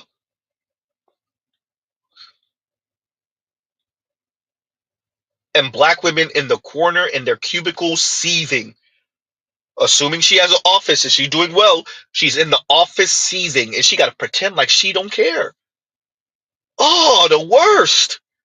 She has to pretend that she decentered men. Oh. Huh? keep a straight face, and then when she get home, cry herself to sleep at night after buzzing herself to sleep. Don't they have an episode like that off of Insecure? What was the friend's name? Molly? Where Molly had to pretend, was it the white girl or the Asian girl? Something like that. She had to pretend like she didn't care that she was engaged. Wasn't she engaged to a black dude? Something like that, right? Is Mr. Z wrong about that? Your standard black woman got to keep a straight face. Huh? Huh? Exactly, KMS. And KMS is unbothered with a trembling lower lip. Exactly. Huh? Dying inside. Angry as hell. Huh? Unbothered, looking like this. Shout out to Cheska Lee. Unbothered. Yeah, that's it. Huh? They be so unbothered. Yeah, that's it, ladies. Huh? Because everybody wants to lie. Everyone is, dear black men. Oh, Z, you're not about to say that. I want you to understand we're the most honest in this conversation. And the conversation about black men and black women and relationships and children and family, huh? Wealth, status in the black community, black men, I just want you to know you're the most honest. Black ministry, I want you to know you're the most honest. This section of the black ministry, I want you to know you're the most honest. Huh?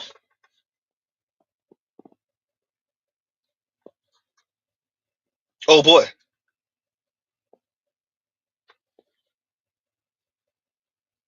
Continuing. So, and I think there's so much of a lot of that conversation is exactly this. I think you articulated it really well, because this is a thing that I've hinted at several times in these conversations, but haven't quite been able to make it as salient as that. And I think that both us and black women are kind of doing this thing where it's like because when we have these conversations around submission, it's like, if you were woman, then I could be man, but you won't let me. And it's but neither of us is blaming upwards or saying that like the structure shouldn't work, and understand why. But it's like, because where are the men, black men? Where are the black men telling black women, well, if you were a woman, white woman, then that would allow for me to be a man? That's not how our manhood is judged.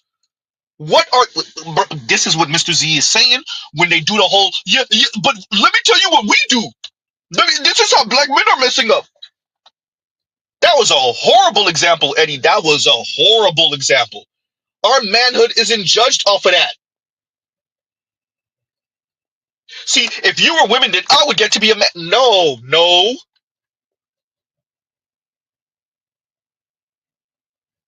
So wait, if black women were more accomplished, that's not how they're judged.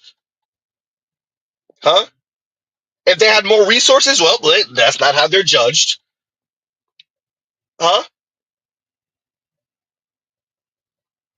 That's a man thing. That's not a woman thing.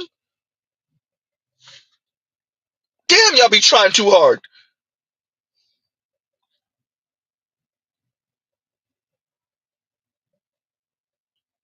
Where are all the black men that are saying, see, if you would be more feminine, then that would make me masculine? What? Where are the black men that are saying, let me rest in my masculinity because my woman is such a woman, she lets me rest in, she makes me rest in my femininity. That's how it does sound, actually. Where are all of the black men who are saying, I'm not a man because you're not a woman? That's not how it's judged, Eddie. Eddie, you tried too hard on that one. You tried to do the both and thing too hard on that one. Huh?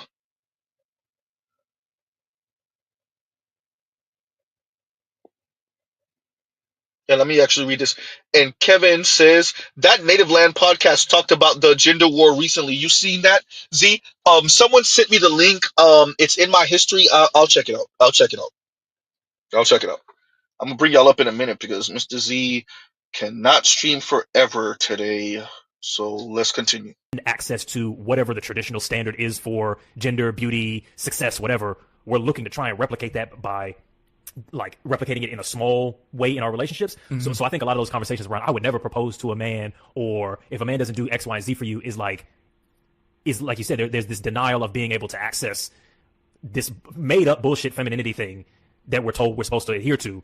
And so if I do you know what it is to tell women of color, black women specifically, really specifically black women, no, you don't get to ask for that. Now, over here in the black manosphere, we say, okay, if you want that, what are you giving for that? We're far more honest with the ladies on that one. Ladies, these are the numbers. These are the guys that earn this much. These are the guys that are this tall. These are the guys that have this type of status. This is what they're doing with their life. These are their requirements. What are you going to do to land this guy, that guy, this guy, that guy? What are you bringing to the table? And then the women proceed to flip the table over because we asked the question. Addie, on the other hand, said, that's made up BS. That's what the women want, bro. They're not budging. They're not budging. T Noir can make as much as she want. Y'all are not actually trying to convince them to budge, by the way. This is the point Z is actually trying to make. Y'all catching these women as women. You're not socializing them different as little girls. You're not catching the jealousy of the white girls in middle school, in high school, in elementary school. Goddamn. Huh? Yikes.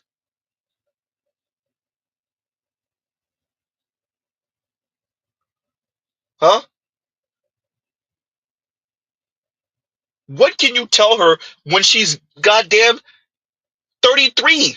You can't do nothing with her at 33 years old, 28 years old. Definitely can't do with her nothing with her at 35 and 37. You can't convince her at 37 years old to let go of this white patriarchal aspiration of being a white woman chocolate dipped. Huh?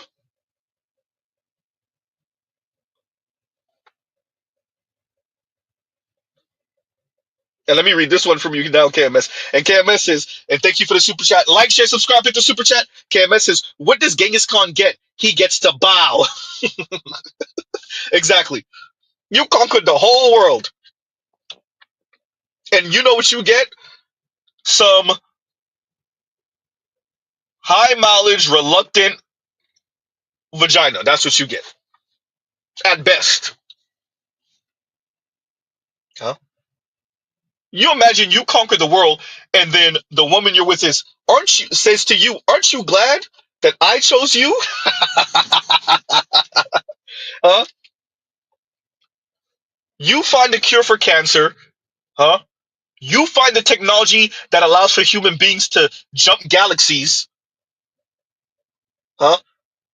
The hyperdrive or whatever the hell, right? And the black woman that you're with says, aren't you glad that you're with me? Yeah, that's what you get. Huh? to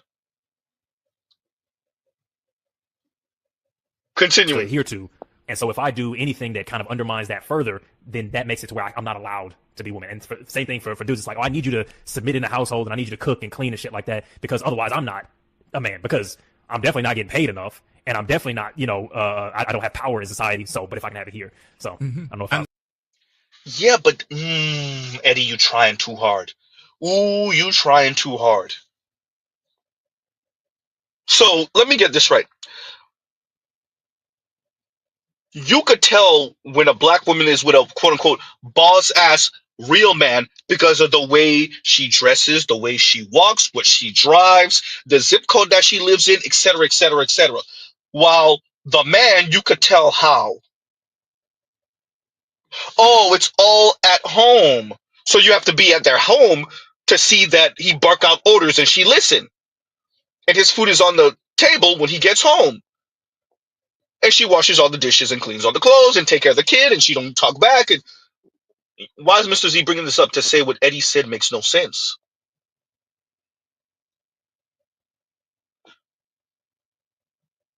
So black men don't feel like men in the home because black women aren't submitting in the home. Like, they're not submitting in the home.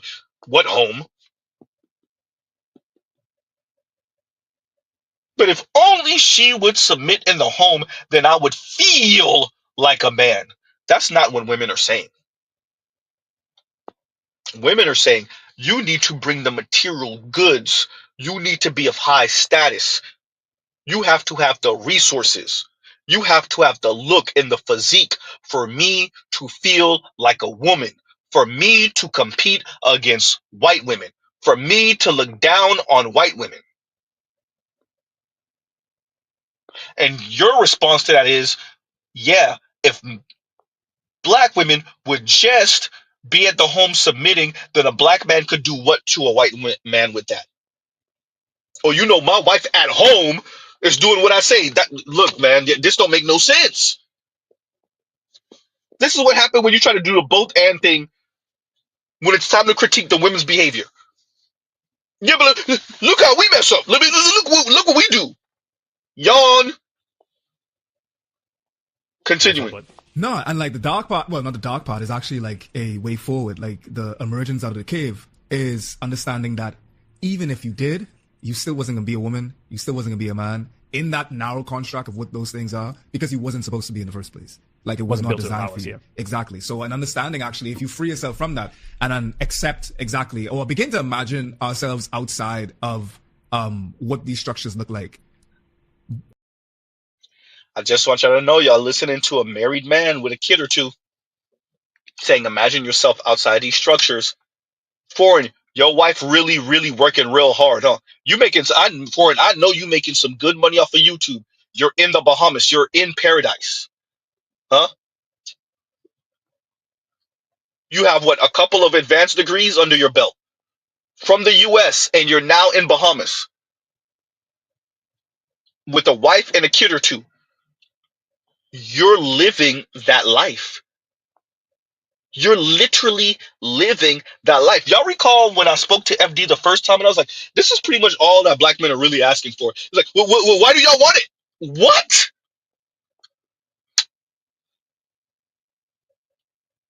You imagine someone walking around and they want to scratch off. They got them a little, 300,000. Listen to Mr. Z saying little. They got them a little $300,000. You're like, God damn, I wish I could win the scratch off. Now, why do you want it? What?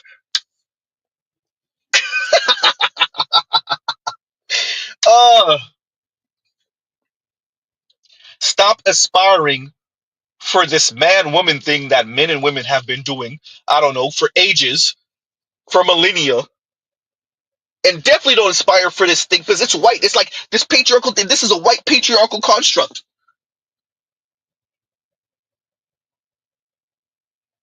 The women ain't letting go, bro. Especially y'all catching them at no. The women pretend like they let go when they're late 30s, early 40s, mid 40s. They pretend like they've given up. They haven't given up. They're just angry. They haven't resigned themselves to this. They're just jaded and bitter and angry. And as y'all said, because y'all know, then they take that anger off on the nearest black man. Be it father, be it son, be it baby daddy, be it ex-husband, huh? Be it husband, ooh, goddamn, huh? Be it black male co-worker, huh? And once again, thank you for the super chat, KMS. Thank you for the super chat. Continuing. Until then, like we're going to be in a perpetual position of gender wars, like on a regular basis. It's going to just be in different flavors, like this time it's diet this, or next time it's going to be cherry that. But it's essentially getting back to the same frustration of we're trying to fit into a mold that was not supposed to be fit in by. And then we're blaming ourselves and our seatmates for the position instead of who put us there. Exactly. And I agree with this. But we're blaming our seatmates. No, the women are blaming the men. Where are all the black men blaming black women outside of black feminists and polyamory literally admitting that they signed over the civil rights movement to white feminists? Outside of that, where are all the black men blaming black women for our current position? Huh? Do most black men even talk like this? Ooh, goddamn. No, black men are raised to blame themselves. Is there talk of white supremacy and racism and anti-blackness? Yes. But within the black community, oh no, black men don't get to blame anyone else but themselves. Huh? Where are all the black men blaming black women for what?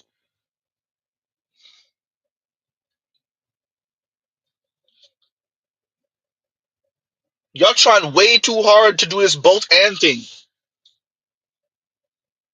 Continuing. Like, I mean, and this is the hard part too, and something that I've been grappling with, is we also have to begin to reconcile with white people in a way that allows them to be free from it as well. Oh, what you mean? That's going to take some time. In order to liberate ourselves, we also have to, by that logic, liberate our oppressors. In order to oppress us, you have to see us as inhuman. You have to see us as incomplete. You have to predispose or assume black anything is not finished. It's undone. What makes it full and makes it complete is white education or white religion or white money or white something. The white picket fence, or the white fucking, the whitewashed home. I mean, like most literally, but it's like all that access to the accoutrements of the 2.5 kids household and the frilly trad wife lifestyle and the in a suit and I'm a masculine bit, I'm a boss type shit. Exactly. Yeah. It's predicated upon that. The culture warring white guys and white women, the conservatives, they knew that's what y'all were trying to do. How did that work exactly in 2024? Goddamn 2020. Goddamn 2016. How did that work? How did it work in 2024? How did that work in November of 2024? Huh? They know that's what y'all trying to do. By the way, Mr. Z kind of agrees with the whole, it's going to be, but Mr. Z, let's be very clear, Mr. Z has said it. It's going to be black men that drag this country kicking and screaming to what it is on paper, to what it said it is on paper. Let's be very clear. With that, the white folks know, and white men said, I'll be damned if you turn what I got going on into what you got. They already felt like they were losing grip. They definitely ain't trying to. You think your average white man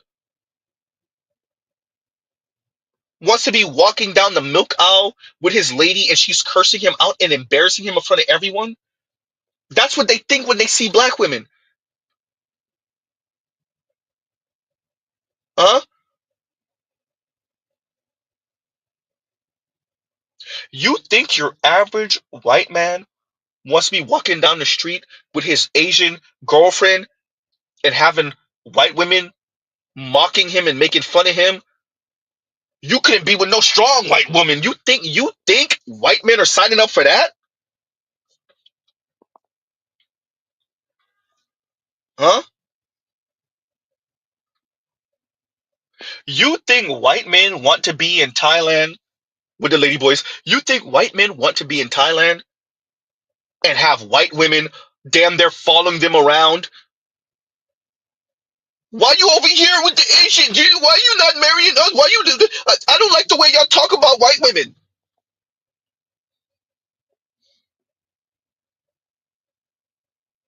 Huh?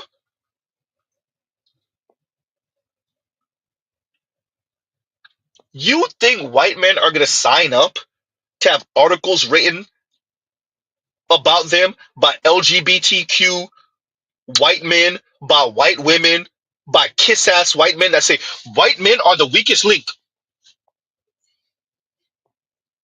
Huh? White men are the white men of white men. Oh yeah, that's it. White men are the white men of white people. Okay, yeah.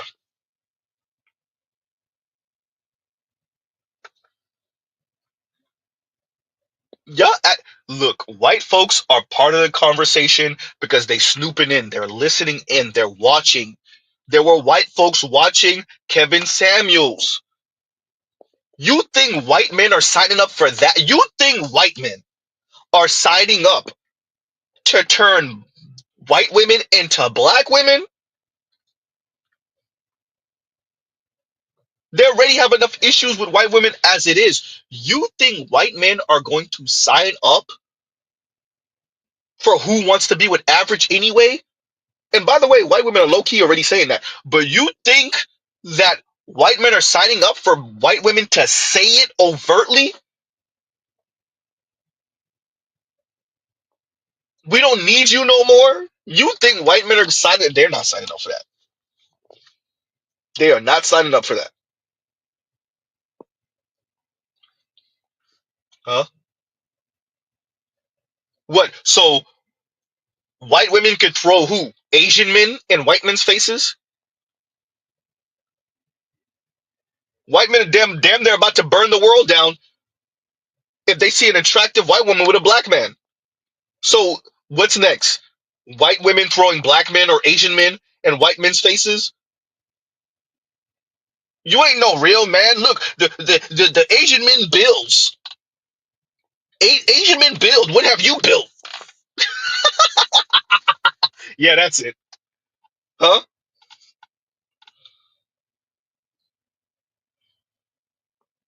You're conquered. What have you built? What have you done? Asian men did this. Huh?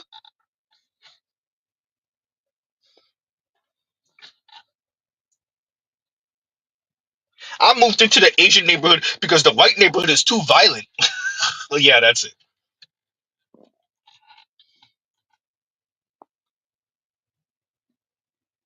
I tell I tell my brunette granddaughter to open up her option when she become dating age to don't just date white men, date black men, date Asian men.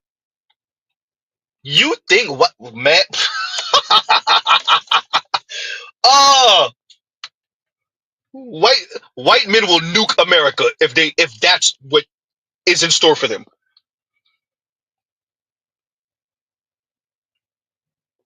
Huh? Thank you, Telescope. They think white men will let them put LGBTQ concerns above theirs. You imagine if everywhere you went it'd be white and LGBTQ. The white and LGBTQ community, the white and LGBTQ concerns. Everywhere you go, it got to be white and Latino. White and Latinos, the white and Asian, the white and yellow alliance, which low key kind of is going on right now. Huh? YPOC hysterical, Indigo. That's funny. Oh, that's funny. Huh? So there is a part of what Eddie said that I agree with. I do think that it's going to be black people, black men that change this because, quite frankly, we really don't have a choice in the matter. With that, oh, Eddie, I had to make fun because when white men look at the black community, that's what they see. The sum of all fears. Unruly, disrespectful, condescending, domineering, sexist, misandrous, and I'm going to use the word because that's the word they think, fat women. When they look at the black community, that's what they see. It's the sum of all fears. Fat, domineering, mean, rude, unattractive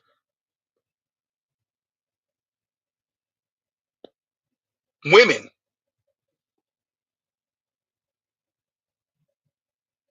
I don't know how many. See, y'all be in y'all little bubbles over there in the Northeast or on the West Coast.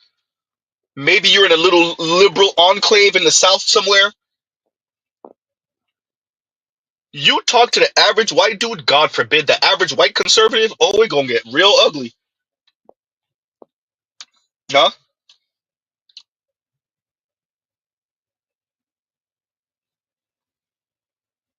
Whew. Right? And we're going to continue with a couple more seconds and then we'll let you guys do up. that. Like what you need to do is like you essentially have to begin to understand that You are finished. You are a finished product as is. You come complete. All of these different accoutrements, as you just said, they aren't necessarily fulfilling you. They are the very things that are keeping you oppressed. I didn't know y'all niggas had cons. I'm interested. Okay, yeah, we'll just end it there. They go on to speak about the rest of this, and then they switch over to something else. But they continue with essentially, and this is the thing: why do black women? What do they care? And no, no, masses of them don't. No. To answer that question, no. Right? And let me read a couple of super chats before I let you guys up. And let's start off at the top with Guy Incognito. And he said, is Tory pandering to black women because of his wife? I don't think that's the only reason. I don't think that's the only reason. I think that's one of the reasons. I don't think it's the only reason. For those of you that don't know, Tory has a non-black wife. Right? I don't think that's the only reason. I think that's one of the reasons. But I think that's in Tory anyway. Right? I think that's in Tory anyway. And there's a number of like those kind of brothers. They're more left leaning and they just pander. Even some of the conservative brothers, this is what they do. You throw black men under the bus. You kind of jab at black men. You do the comparison thing between black men and black women, and black men are always on the losing side. You know? So yeah, no, I don't think he's just pandering because his wife is not black. But I definitely think that's one of the major reasons. Right? And thank you for the super chat. Thank you for the super chat. And no placeholder, what's going on? No placeholder says, and thank you for the super chat. Like, share, subscribe, hit the super chat says, it's unfixable. Buy gold, get cash, and be ready. He say, hey, bro, you can't do nothing with them. Right? Can't do nothing with them. I hear you, it's unfixable. I don't know. I kind of lean. I'm of two minds on this. I'm of two minds. A part of me agrees with Black Uru and with BGS that the environment will get their mind right. Because they're not going to have a choice. Another part is, do you want the trembling, no choice having ass woman? Shivering cold, no choice having ass woman. I mean, she's still gonna do what you tell her to do, right? That's one. And there's another part of Z, because Mr. Z is a millennial, and I grew up around younger Xers and millennials who say, "Oh, this is some of the most toxic crap ever." Huh? I, a number of these women would rather be living the van life or living under a bridge than get their mind right and get on your program. And I think that's okay. Right?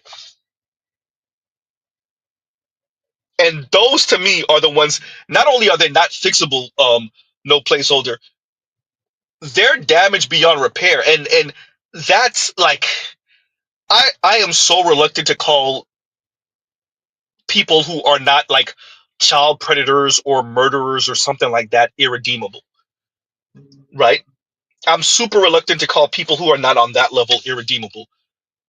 But in relation, let's actually do this. In intimate relationship with black men, oh yeah, no, I don't think you can do anything with a, a large minority, if not a small majority of black women. I think black men will still end up with them. I think black men will still have children with them. But in long-term relationship marriage, I don't think you could do anything with them. I think there's at least three generations where they're spoiled. You can't do nothing with the masses of them. Right? They practice some type of Afro-European materialism, neoliberalism, dominance, white patriarchy, but not really type of thing. It's some weird hodgepodge of like all the great things that they love about all of this stuff with none of the drawbacks. And that's just not how life works. And I don't really think you could do anything with anyone like that. Shout out to Shay. She might remember this. she actually beat me to it. That's why I never covered it. And I might double back. This is a stream like 2 years in the making. More than that, actually. The women, black women who are into this witchcraft and okomi and like different spiritual practices, and there's like a mini doc where they're speaking to one of these women, and she literally said, we got to change the rules, and it's still what did she say? She said something like we have to change the rules and whatnot. And I'm like, wait, so you left Christianity, cool, to do something different, and even the rules in your new spiritual practice, you don't want to follow those either? God damn, black women. Talk about this is why Mr. Z says negative liberty. Anything that they feel is any type of restraining or constraining, they want to throw it away. So women like that, I don't know what you could do with it. You can't do nothing with that. You can't do anything with someone like that. They're moving from relationship to relationship, religion to religion, different spiritual practices. Can't live with mom, gotta move with aunt. Can't live with aunt, gotta move with dad. Can't live with dad, let's go move with sibling. You can't do nothing with people like that. You can't do anything with that. God forbid you have a kid from a woman like that. Jesus Christ. When you finally pin them on a point, they find some exception to the rule, you can't do anything with that. You can't. Right? So yeah. All right, next. And thank you for the super chat, no placeholder. Like, share, subscribe, hit the super chat. And Leon says a lot of the bourgeoisie academics are married. They tend to take quote unquote the partner's last name every time. I research, especially Harvard professors, shaking my head. Yeah, because it's okay. It sounds nice in theory, and some of them might have participated in this type of behavior before. It sounds nice in theory to say, you know what? I believe that everyone should do whatever they want, however they want. Go live your life. There should be no gender roles, and there should be no typical gender performance. And I think that people should be non-binary, and all of that sounds nice in theory. We need to socialize the men different, and guess what? Over the past couple of decades, you guys have, and the women are screaming. Why do the women care about men not attending college? Because who are they supposed to marry? You socialize the men, particularly the black boys that became men, to not be jealous of their sister's accomplishments, of their maybe future girlfriend, if you're lucky, if you're black, wife's accomplishments. You socialize them to be okay with that. They are okay with it. And guess what? The women are screaming because the women are not. Going to what Leon said. The women are the ones who's upholding traditional patriarchal norms. God damn. Huh? Uh-oh.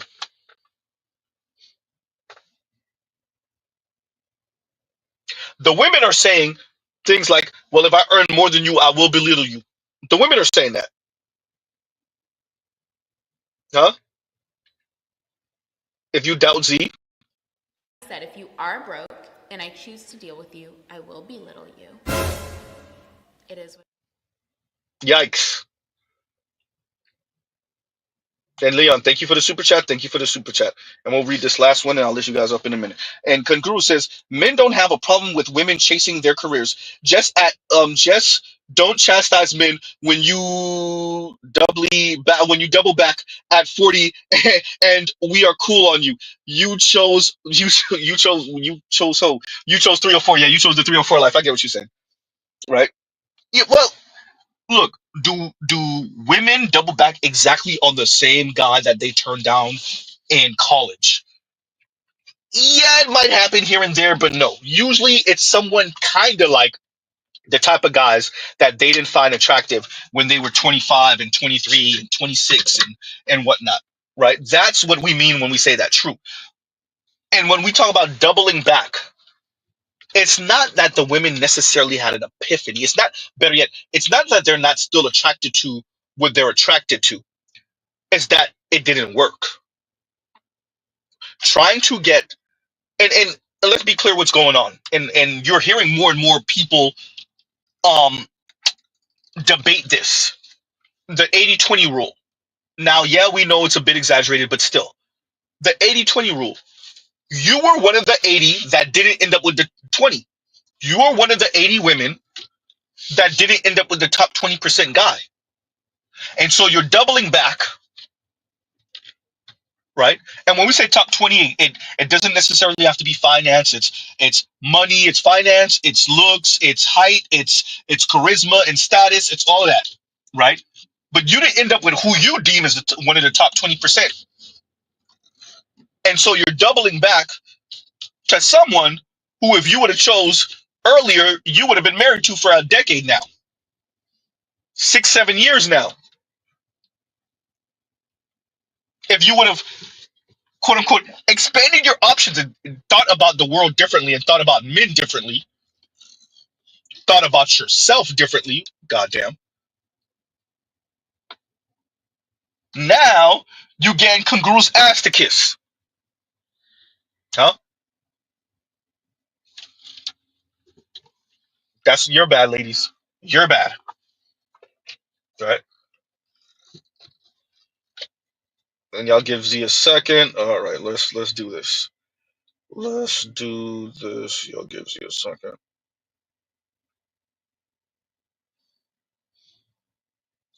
Okay. And there y'all go. Right?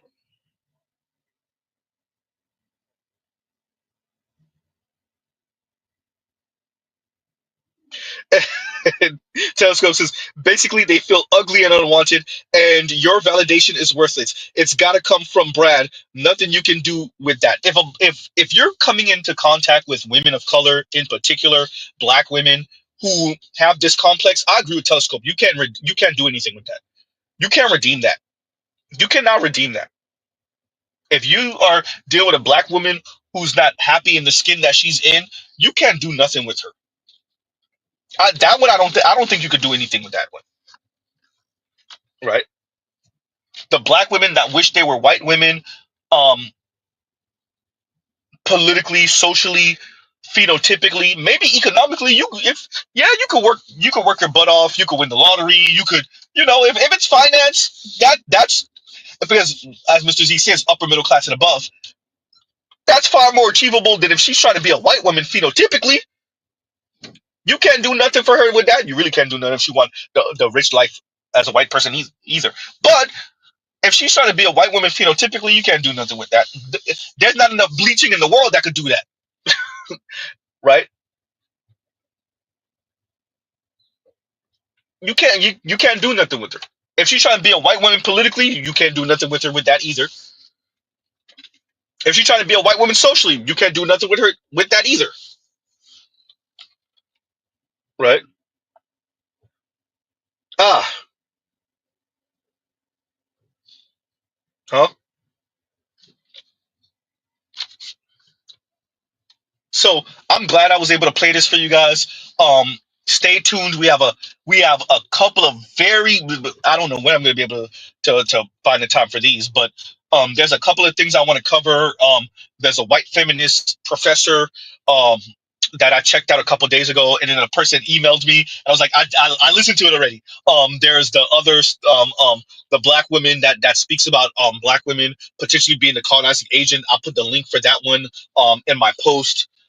There's a yeah no there it looks like the rest of society is slowly, very slowly catching up to black men, very very very slowly, right, very slowly, huh? So I'm adding y'all.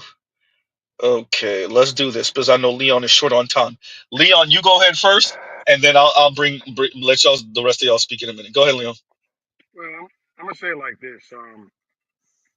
They're the bourgeoisie and the petite bourgeois class, limousine liberals, as BGS likes to say, Mm-hmm. they're operating on like a dark form of Marxism and communism down to the regular people.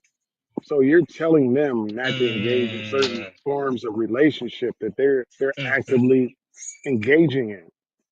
Yeah. So, like I said, they prefer using Marxism, but they're using a bad form of it. It's a negative form of it. Mm-hmm, And mm-hmm, and if people can't see it, then it's like, oh, you just blame communism and Marxism, but they're Yeah. operating and they're benefiting from the capitalist market for doing it. So they intersect with the capitalist market while telling everybody just to accept being And single. that's exactly why BTS calls it limousine liberal. That's Yes, exactly why he called it that. Yeah, yeah. Go exactly. ahead, go ahead. And so this is the intersection between when you're talking about queer women. We had this conversation, and this is like a conversation I want. I know there are people that can articulate it better than me, like Maggie, but hmm we've watched videos of black women saying that they were never given the tools to be feminine or be this idea of the women that y'all say what womanhood is, and they identify as queer.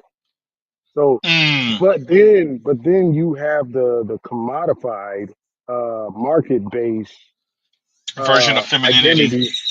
Well, hmm no identity of queer women, and Okay, okay, okay, okay. it's commodified, and literally there's the social side and there's the capitalistic side where you we've seen women talk about, I need this position because I identify as this, and then they're saying at the same it's the same intersectionality shit. So you have a they're two separate groups. There's the people that socially identify as it, and the people that profit off the shit that identify as it. But they're using it as is a way within creating space for themselves. You know what I'm saying? It's like, and like I said, I need to talk to Maggie about it because when we see these girls talk, they're talking about positions and jobs. Then the other group is saying, I never had the tools or the class to achieve this idea of what y'all white people say women should be. Like you never gave me access to it. So it's performative. Or are they talking about market? Because if you read Kimberly Crenshaw, it makes it or Bell Hooks, you think they're talking about But socially, but but that's they're really exactly talking what it about is. It's performative. Go ahead, finish with that. Yeah, yeah, yeah. That's yeah. what I'm saying. Go ahead. Go ahead. And like I said, I know Maggie can articulate this, and like I, I talked about it before, but I went on Chat GPT and asked, But and real quick, Leon. But real quick, wouldn't you say this is what I think? I think you have to be there socially to perform it. How else are you supposed to perform no, that version of femininity if you're not there yes, politically, socially, economically, right? yes, but this is the Yeah. Okay. thing. Okay. Yeah. That's what the capital market based commodification of those people say. But on the other side, the queer women are saying, no, we're happy being who we are. We're not trying to perform all of this of femininity or all of this of masculinity. We That have this that's balance this is why we consider ourselves queer. That's why They're two Bell separate Hooks called groups. herself queer pa gay. That's why Bell Hooks called herself Yeah, queer pa gay, which means she's saying yeah, she's not holding herself to those standards, but don't think that she's LGBTQ either. Yeah, no, I get what you're saying. yeah, Go ahead. yeah. So yeah, they're using it to benefit themselves versus the people that actually identify like that, just really. And then, like I said, you have the petite bourgeoisie operating in the fashion that those brothers are doing, while they're talking down to the common people. And my belief is this, man. I believe just like I asked my father-in-law because he's black and Jewish or whatever. He said you have a special group of Negroes that want to control the behavior of other blacks, just like you see in the DMV, the special group of Negroes. And he said simply, they work for white people. So whatever they tell you, that's pretty much what you're living. The talented, but in a negative context type of thing. Yes, I get what you're yeah, saying. yeah. He said it in a negative context. And basically, I was helping a guy in the Discord with, okay, the market crashed and Tesla people get killed right after because they dropped the prices so low. So he's looking for another hmm idea on how to frame it. And my father-in-law was listening to what I was saying. And I asked him what he thought about it after. He said, well, you have to understand the special class of Negroes, you know, you know, they, they talk down to black people while operating with white people. And he didn't say more than that. He just straight to the point. That's how he said it.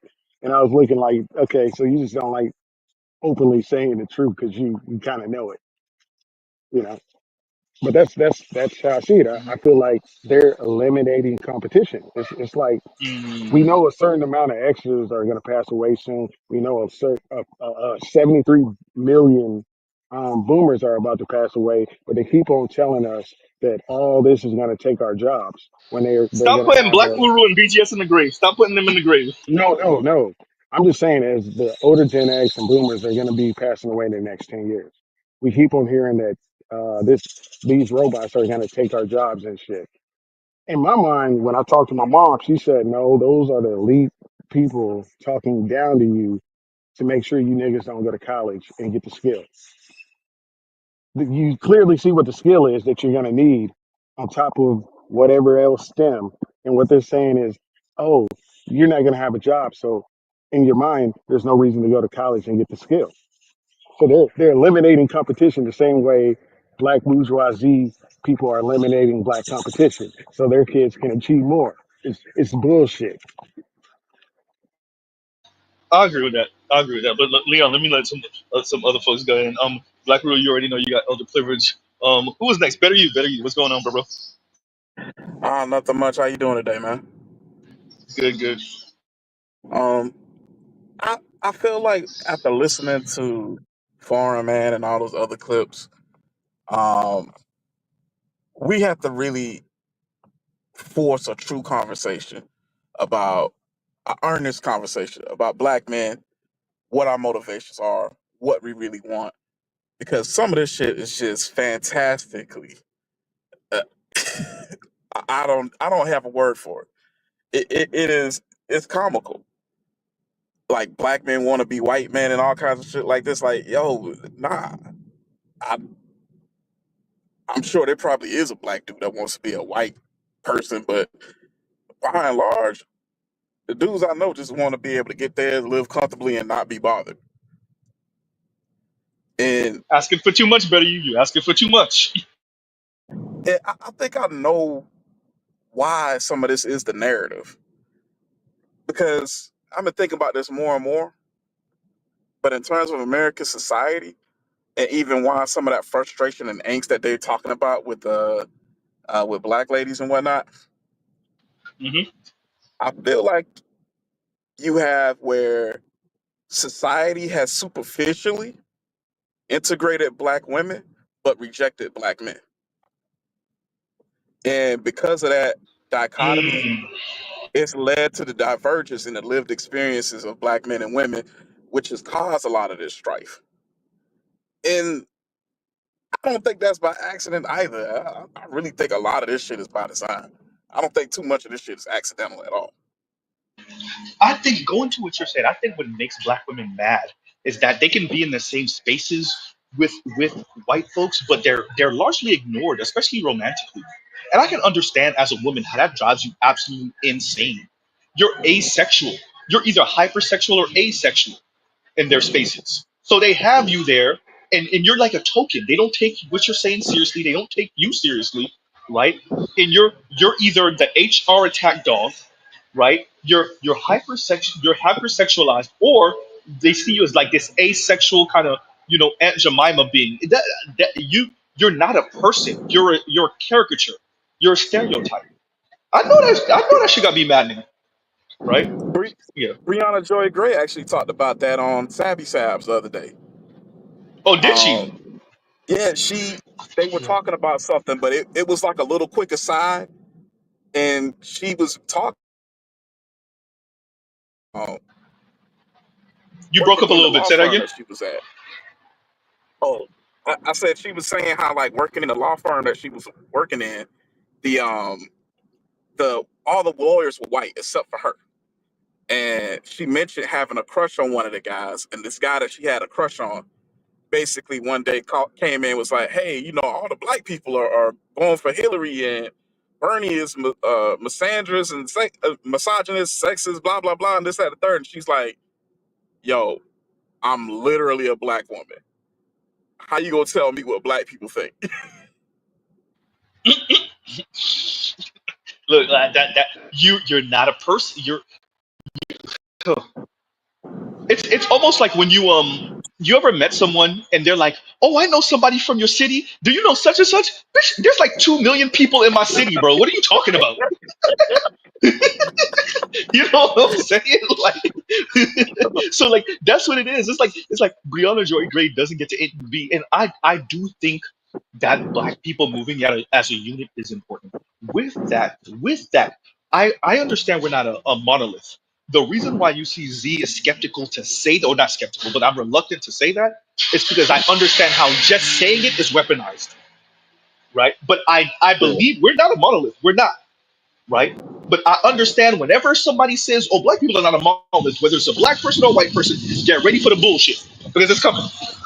Get ready for the bullshit statement after that because it's coming, right? So no, but we're not. And so Brianna Joy Gray, and that's funny because exactly like the rest of black people go like this, and then you imagine a white person trying to tell you when black people are wrong. Hey, And bro, it happens it too. It also happens. Go ahead. it also this and then I'll let somebody else take it. But to kind of piggyback off Leon a little bit with the AI and the whole "you're not gonna have a job" thing, it's I feel like it's overall what he's saying is the broader truth. Um, in the interim, anytime you've had new technologies, there's disruption.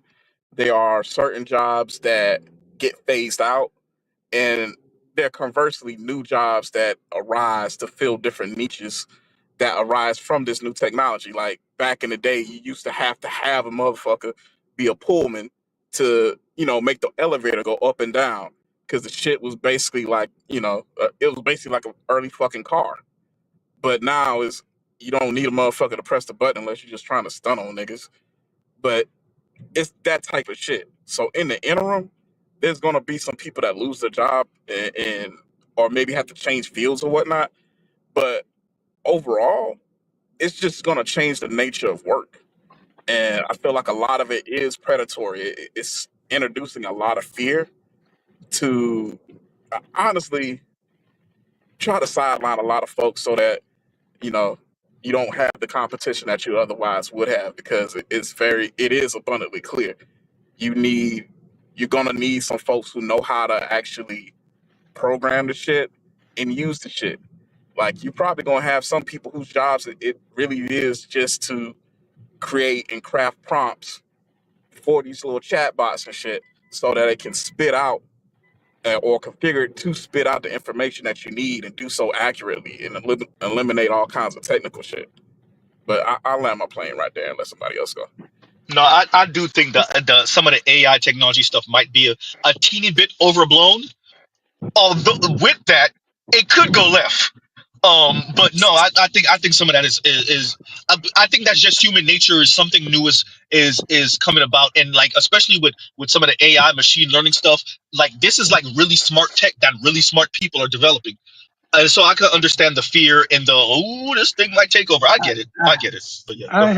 I have a broader, and probably nobody would agree with me. Certainly, I'd probably the tech guys won't probably agree with me. Uh, but I guess I view the future to be a lot less.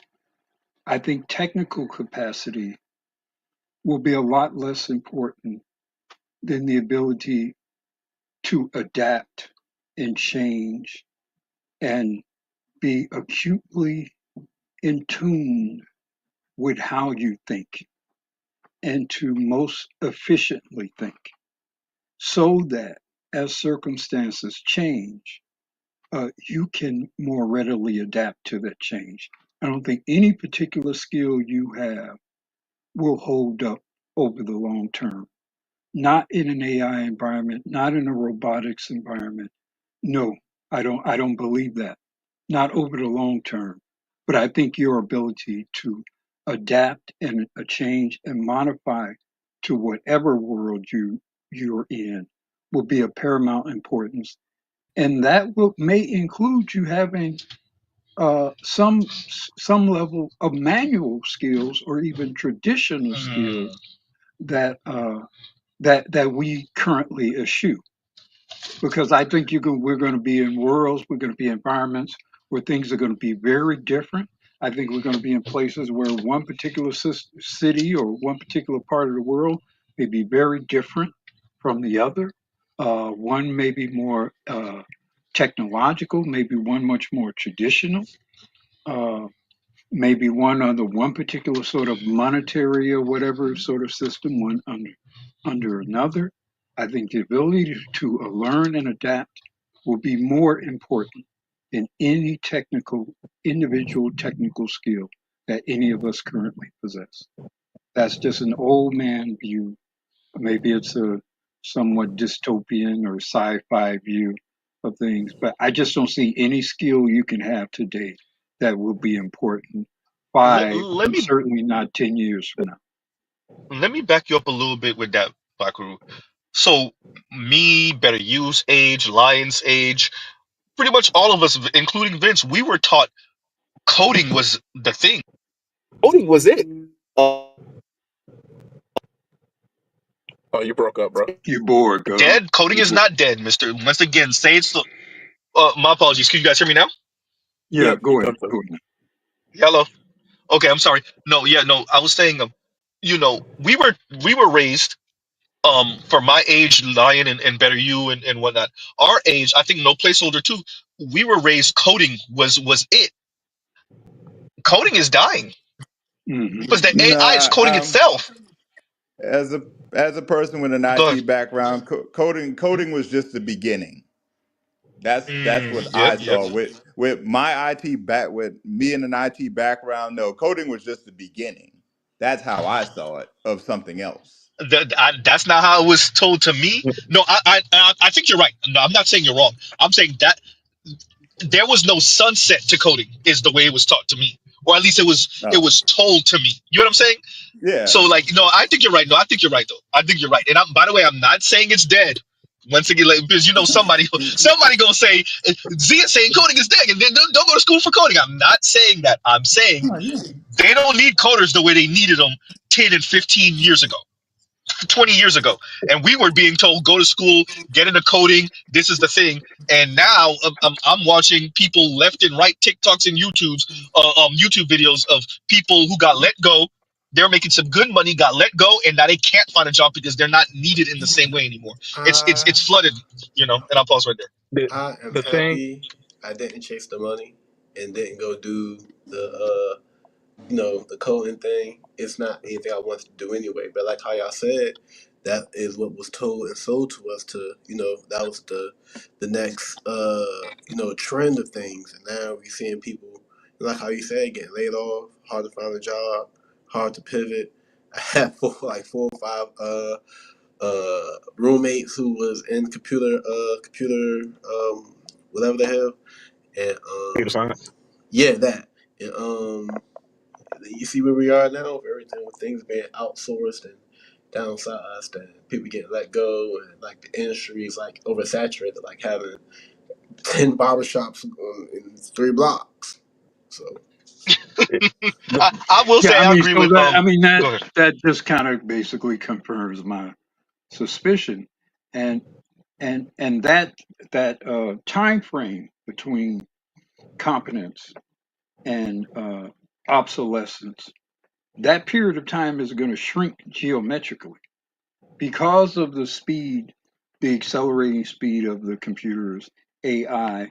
So whereas it may have taken 10 years or 5 years for your skill set to become obsolescent, you're going to literally go from like a year or months in the years to come. So you're just not going to be able to rely on any particular skill set over a significant period of time. You're Mhm. going to have to be able to adapt quickly, be very flexible, and I think uh, some ironically, some liberal arts education is going to benefit you from the standpoint of seeing reality, or to the extent that seeing reality from a more holistic perspective. I think your green gorillas, your PhDs in philosophy amongst human beings will be amongst your most important people. in the future. I agree, because a lot of people don't make no goddamn sense. Some need somebody like some sense out of some of this shit. With that, like I would say this because there is a degree of obsolescence to every skill, and you do have to constantly update yourself. The best thing that you can do, the one skill that you really do need to do, is learn how to learn and learn quickly. Damn, you stole it from me. Say what? I said, damn, you stole it. I was just about to say that. You're Oh, absolutely right. my bad. But I mean, there's all kinds of stuff. I mean, that's how I got my MBA because I'm working a job, kids, all this time constraint. It's like, yo, you have to get in, get it, and get it quickly. Like sometimes I might have had an hour or two, and there's different learning methods and things like that. But you have to learn how you learn best and learn quickest, Wait, that and go with it. Like there's methods out there. Like there's CIA agents that can learn languages in a couple of days. hey, And there is another skill, being a gigolo.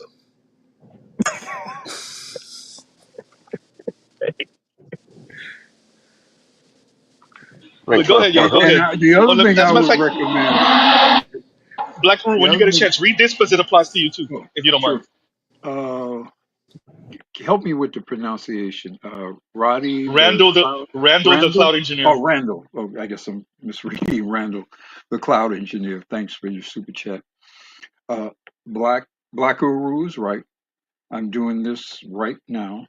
Um, Not entirely sure what you mean by this. I'm just going to assume that you mean, learning to adapt, learn to change. Uh, I was going to add to that, Randall. Is it Randall or Roddy? I'm I think it's Randall. okay. Oh no, no, not Um, Randall. You're right. You're right. It is. No, yeah, it's Rattle. Rattle. Okay, I'm not sure. Okay, yeah, yeah, you because might I be don't right. see the L. So you're It's saying probably Me Randall, Rod. neither. right? Yeah. I don't see the It's probably L. Rod. Okay. Um, I think be prepared to challenge the status quo. I think the extent to which you're willing to challenge the status quo will put you in a premium position, because as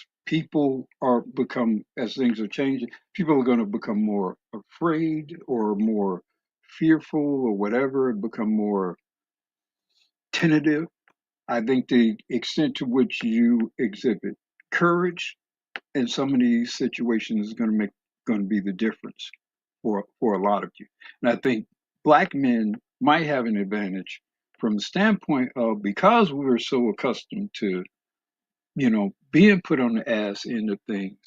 I think it will make it easier for us to be provocative in some situations where we need to be more provocative.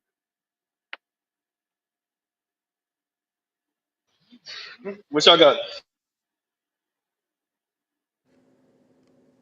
Alright, so I wanted to make that remark about what you was talking about. Not before I forget about it. About trying to rip time and space to make black women white women and stuff like that. There's this song, Public Enemy, and it's really a Flavor Flav song. It's I can't do nothing for you, man. And it goes back to one of the things this is a question I keep asking, right? I know there's so many ways to answer this question, but it's a simple question. Why don't you just be yourself? Because Well, they, myself is not a rich white woman. What the hell? yeah. Well, on Ed's terms, myself is black, and I don't want to be that. Ooh, say that. Yeah, true. Well, there's a quote from the movie Homes. Well, that's too damn bad. Well, it is what it is. I mean, It is what it is. it is what it is. I mean, shout out to you. All right, Z. The only reason I listened to this video is because it was 43 minutes and not 2 hours. I keep on. Hey, Trell had me dying once. He was like, "Z, the only person that give you something to listen to, and he give you 5 minutes to listen to like a 2 hour stream." Nah, for real. I was like, Look, I'm gonna chill out on that. I'm gonna chill out. That's why I started giving y'all longer. Y'all still don't be watching it all the time because I know it be nah, torture I to your can ears. stand That should be 43 torture. minutes, but I ain't gonna lie to you. I'm not gonna listen to the whole thing. I gave these niggas 20. I gave these niggas 20 minutes. I gave you on the dot. And lucky for Tortured. you, I wanted to wash my car. I was like, you know what? I don't got nothing to listen to. I'll wash my car and I'll listen Ain't to nobody it. give a fuck about that goddamn Integra, nigga. But use it.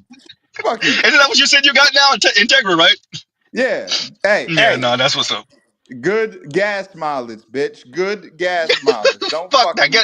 Get a fat Nissan in your life. Get one of these big old boats with power and I no gas want the mileage. GTR. That shit's just a Hey, Oh, lot they of bring it. damn They, money, and I by, don't have it by right the now. way, car talk everyone for like 2 minutes with me and Line. Okay, the GTR is coming back. The new CEO from Nissan said is coming back, and the But Silvio. I thought, So there you go. they were trying to merge. The merge. They might still merge with China. That's the I'm not China. What did I say? China. See, China's on my mind right now. I'll do that stream Honda, later. Honda. Yeah, they might merge with Honda still. But even because if they they don't, need they that still because the bringing back the GTR GTR wasn't. and the Silvio. It wasn't selling like that. That's why they need that merge. They have not Yeah. sold a lot. Like No, the most they sold was their back like before their COVID. They profits haven't dropped sold off shit since. dropped off a cliff since the end of the year. I mean, since Yeah, the end of last year. Yeah, yeah, Nissan's hurting bad. Yeah, they hurting. yeah. They're hurting Yeah, so bad. They're hurting yeah. bad. Like people are buying that. They need Honda because people are buying Hondas like crazy. I see Hondas Well, all the what time. what I would argue is the car market did the worst thing it could have ever done ever. They invested chips during COVID, and they were already hurting before COVID.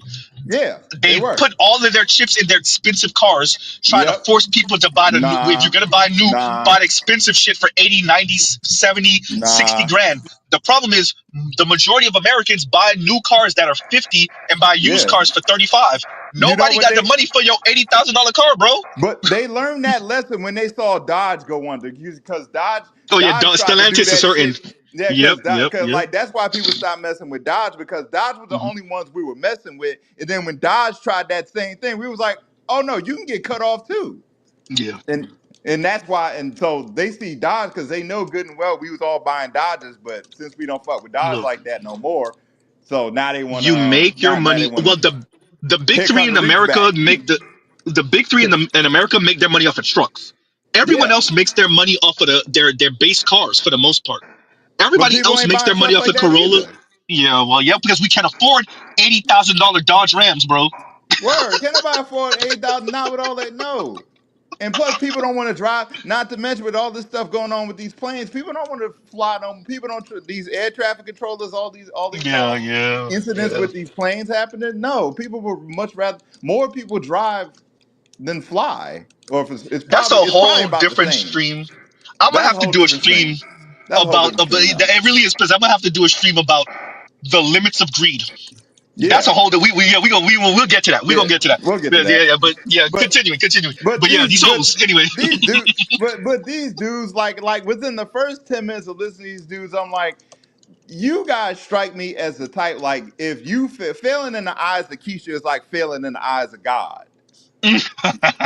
That's how these dudes sound. And I can't do the gynocracy, like the And you're gynocracy. lucky that Alvin wasn't there. Nigga, you ain't seen shit yet until you see. Alvin got the smuggest look in the world, and he will mock a black man in 2.3 seconds. This nigga, bruh, like, Alvin is the worst. Out of all of the dudes that are supposedly straight, that have anything that talk about anything political, social amongst black people, he got to be the smuggest.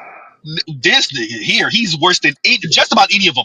I'm trying to think of someone that's more dismissive of black men and more smug of black men, and I can't think of one right now. I'm pretty sure Jason there is, Black. but I can't think of. No, no, nope, nope, nope. Jason Black is smug as fuck, but we can't see his face yet. So Yeah, that's true. so we don't That's know. true. Alvin, no, Alvin, you could see his face, and you could see the That's smug on true. his face.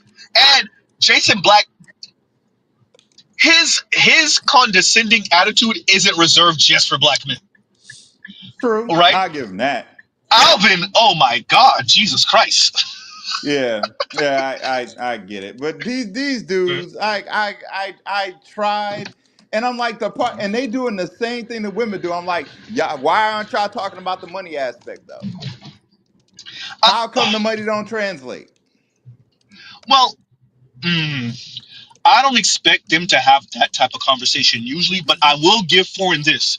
He clearly understands what it is. That's what makes people like him so dangerous.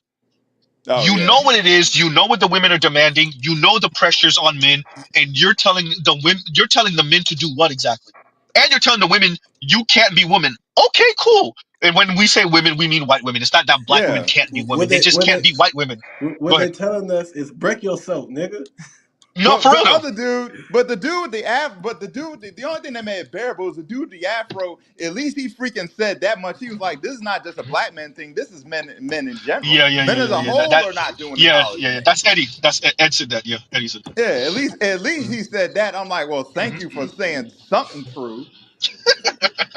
you, you know it's bad when Negroes are like, okay, okay, we got one truth. We got one truth, everyone. Jesus Christ, Jesus Christ, throw a Somebody nigga, said we throw a got one nigga, truth. throw a nigga a 43 minutes. bone. Like throw a nigga a bone. Jesus. Oh Like man, no, no, it like is, it is, it is. this is more than It's a like no, feminism this is environment. men as a whole. Like if you look outside of this, just look if you follow any social media page that's like that talks about things in general, everyone's reporting this. College That as a shit whole, facts. college attendance as for men is gone down significantly across the board. Yes. Yeah, that's true. It's not just Everybody Well, black gonna men. try to get oh, this wait, money.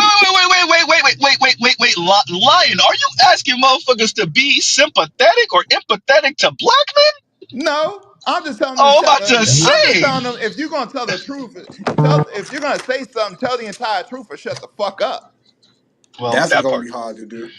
Where did KMS go? KMS was up here, then he left. Goddamn. If you're gonna But talk yeah, about something, tell the entire truth. That's gonna yeah. be hard because they're gonna try to. So here's what I'm gonna try to take us for a quick little ride, right? We're gonna go around the corner. We're gonna go to the past the back, right? I think that with this narrative, right, which kind of make me upset and offended because I'm currently a college student, right? I've been working on trying to get a college and everything, all talking about stuff like that. But the narrative back then, and then the cultural norm back then, and what was accepted back then. Like all of a sudden right now we want to take a hard right, going 40 miles per hour about growing a college right now.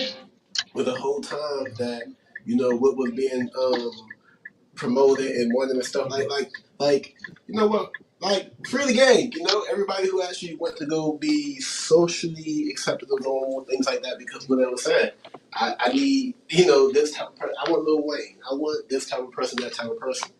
And we kind of like, you know, we didn't cultivate that. So now we are where we are now, and it's like we like that kind of stuff wasn't really endorsed. So it's like you can't be you can't put something down and then be upset when something don't happen. You can't really Why have not? both because that's not how it works. Okay, Why not? Why Why not? not? Hey, apparently, apparently he don't believe in manifestation. This nigga don't Man, believe in manifestation, nigga, if you right? don't offer your way, if you don't offer your way through that shit and stop You playing. better. because when you're in a situation or neighborhood where it's high risk and stuff like that, what they usually tell a young man, right? You can't do both. You really can't. One gonna catch you up. But And here's like, I mean, you know This what? At Debbie this Downer over point, here. Who let the Debbie Downer on the panel? Go ahead. No, I'm messing with you, Vince. Go ahead. I mean, at this point, you don't want to be fair and impartial to black men, but that's fine. I mean, it's not fine because you're gonna pay for that too. But if you're gonna have a conversation, at least tell the entire truth. This is why what At I'm why saying, least Lion. do for that. what? What Lion said is that's pretty much been like the more recent theme of the channel. Look, if you don't want to be fair and impartial towards black men, that's cool, but there's consequences to that. And I want to be very clear. It's not going to be necessarily black men part of the black manosphere that listen to the black manosphere that divvy out the consequences. You're going to have consequences from white folks. You're going to have consequences Yep. from black men that don't even participate with nothing over here. There's consequences to you giving black men the middle finger is what Z is It's saying. it's important to treat people right, because sometimes in the back of their head, that I bet in the back of people's mind, and they don't say Thank you. nothing, they nod their head. Yep. That's a consequence within Yep. consequence within itself, because now that person, you don't want a person to start making and thinking a whole different type of decision that you probably think is gonna go one way, right? When it's like when people mistreat people, they think nothing gonna happen, everything okay, because they feel like they're acceptable or whatever. Like they just like dumb and that. But then once people start kind of realizing, that's why I'm saying one of the worst things that happen, in the culture, in the community, or in you know what I mean, in society, is black men getting some self esteem. You know, Vince, I when was you get like, a bro. chance, read the super chat for me when you get a chance, Vince. Okay, shout out to God Incognito for $5. There's people all over YouTube giving out free IT tutorials on YouTube. They were teaching coding, AWS, ETT for free. Teach yourself. I am. No, he's right about that. He's right. Yeah, He's and right. it's going to be like that's one of the things that becomes so common. Because again, I'm happy I didn't chase the money.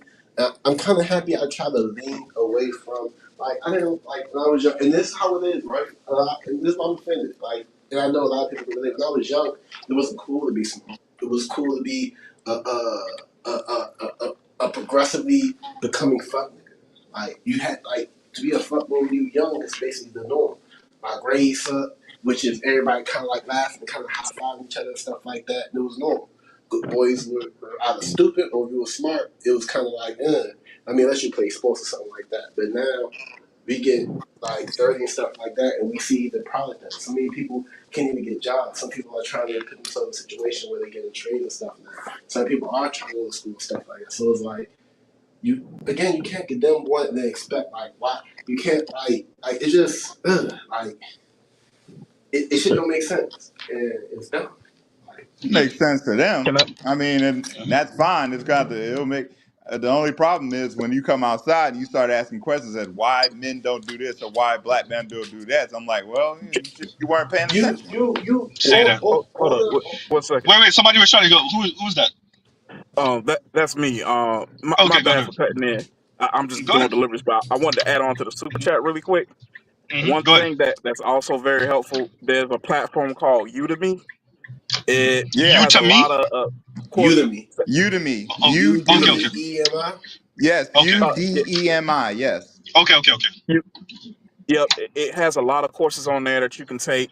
A lot of them are very cheap. A lot of them will give you like some type of certificate or whatnot yes, for completing it and prepare you for professional certifications as well. So it can be yes. something that you can get that says, I know what the fuck I'm talking about. And it can give you a little something extra to flip in the interview as well. Yeah, he's absolutely right about that. Like the average course in whatever it is, the average course is like $15 to $20 in whatever you want Yep, to look. $20. Okay, Yeah, there's an advantage to Udemy. This is no place so, but it's for people that already have a foundation and want to expand upon. You know what I'm saying? Okay. If you're not very good at learning, or you're not prone to be taught how to learn on your own, so Udemy can be difficult for you. You know what I'm saying? What's I going mean, on, So Vince? if, Hold if on. the thing about it is it's so, self-paced though. It's Z. Oh damn, they got him. You got it.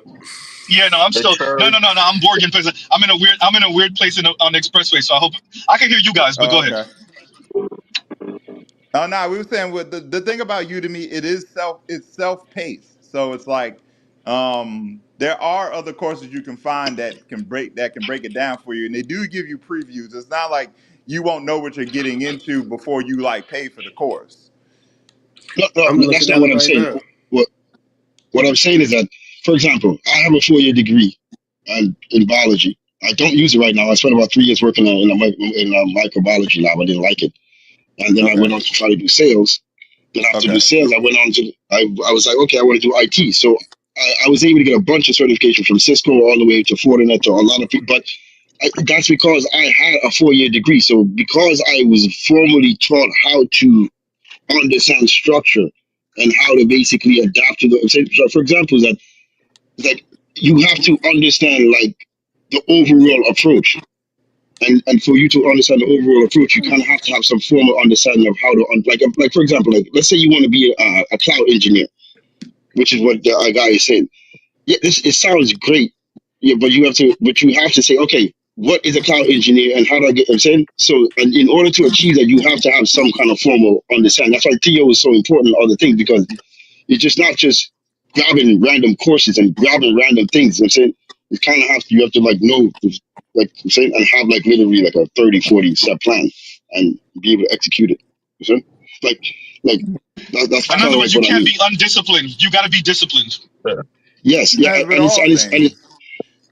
yeah, but what I'm saying more than about lack of discipline is that it's I'm not saying it's just solely lack of discipline. It's like I'm not going to expect you to be a 19-year-old boy or a 20-year-old boy that basically was not doing well in school and say that, hey, I want to be a cloud engineer and it's going to work out for you. You get what I'm saying? Oh well, I So mean, like, yeah, I mean, yeah. I guess that goes without saying. I know what you're saying, but yeah, so it's like you kind of have to like it's you're being a good student but in a different place. That's what I'm saying. oh And yeah, if you're not Yeah, already, no yeah, placeholder is saying he has a foundation of Yep. learning that he was able to leverage and expand in other areas. That's what he's saying. Yes. And Yeah. that's why Yeah. oh I was yeah. saying that's why I was saying earlier the ability to grasp other disciplines is going to be of the most paramount importance. Now, the rigor of obtaining any sort of science degree, whether it's biology, I think you say you were a biology major or microbiology, no that is right. placeholder. The discipline, the intellectual and the scholastic discipline that is imposed on somebody whose foundation is that field of those fields of study are easily leverageable in myriad other disciplines. And so he's at an advantage because of that, and because presumably you matriculated into university at that typical period, young in life, or younger in life, or younger in your adulthood. So you have that at the foundation of your approach to learning going throughout the rest of your life, regardless of what you do. And unfortunately, though, that is like in all of this talk about college or not college. I remain very pro college, and I remain pro college not because of what you learn in college, but whether and how you can learn to learn in college, Mm-hmm. providing you with a skill set of discovery, of scholastic pursuit, of how to Exactly. organize information, how to hear lecture or hear training and interpret it for yourself in a way for which you can efficiently replicate.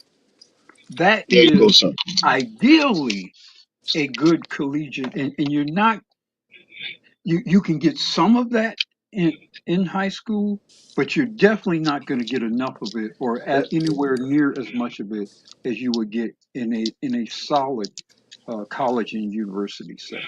Ooh, I agree. And some I gotta give on pushback because I think you said something key. I gotta get not pushback on you, but on the conversation where it's like people want other, Okay, people want black people. hold on, Vince. You're I'm kind sorry. of. I think you're away from your mic or something because I'm Can you not hear me? hearing you. Can you hear me? That's a little better. Yeah, yeah. Okay. Go What ahead. I was saying is I want to give not push back on you, but on the conversation because what you said is key, right? Think about this: if we're black men go to college and stuff like that, but look at the average college student. You don't even read like 10 books in a year or something like that, something crazy like that.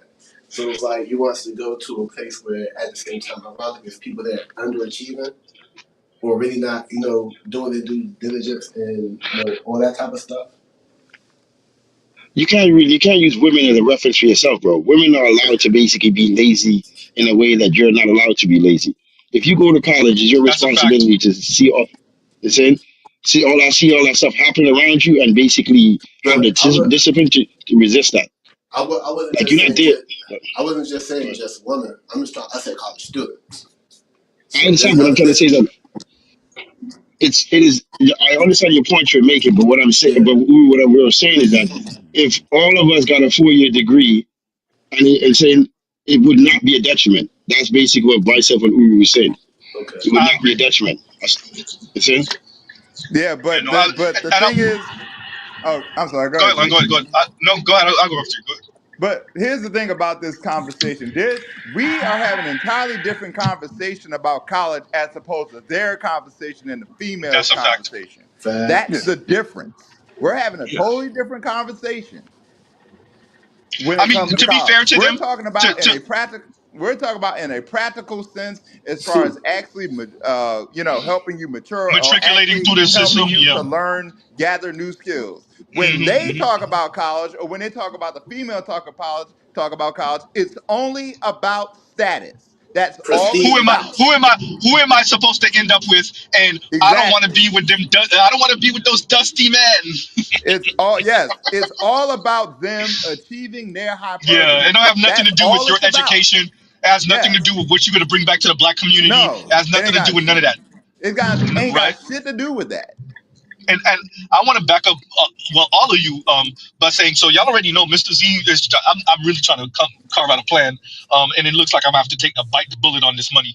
But going back to school, so I'm clear about I'm not gonna pull a Paris Milan on y'all and pop up with a degree and be like, oops, right? Or one of y'all docs me and I go, look, when you look at that, Z is a whole college educated out here. So no, so I make it very clear, Mr. Z's aspirations, relationship. Y'all know about my lady. Y'all know that I want to go back to school and all of that stuff.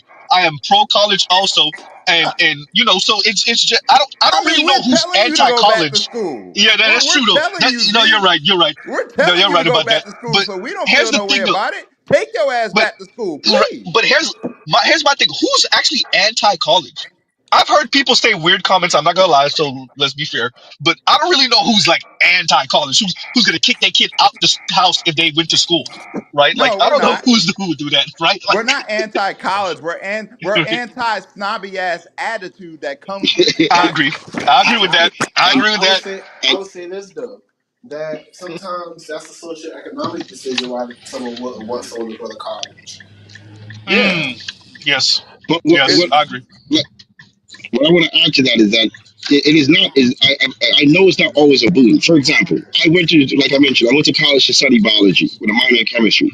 In my first year of college, I had to take a writing class, and that writing class was latent with homosexual novels, feminist novels. You know what I'm saying? And all of that. God. So Kicking you in the they're saying ass. exactly. So even though I came here to basically learn math and science, they like we don't give a shit. Y'all gonna learn this. You're gonna learn this anyway. So it's in, so As a I'm Caribbean not man, saying I know to you, that shit was hurting. Oh, I know that shit was hurting. yeah, of course. It's in, but the whole point I'm trying to say that you got to do what you got to do to get to the end goal, and it's very simple as that. But the, So the ignore these women. indoctrination, the indoctrination is real.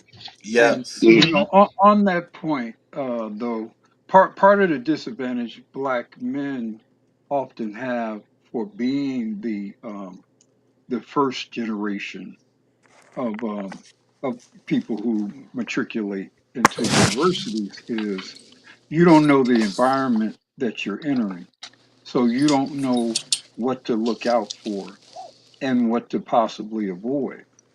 If you're second, third, fourth generation college graduate, you might have already been prepped about how to maneuver around the faggotry.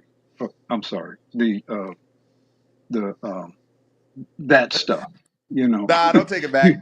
you you may you probably would be like, look here, this is how you maneuver around the nonsense. And so part of the reason why so many black people get caught up in that stuff is they don't, you go into college, you don't really know what you're getting into until you get there. And then all of a sudden it's a rainbow show everywhere.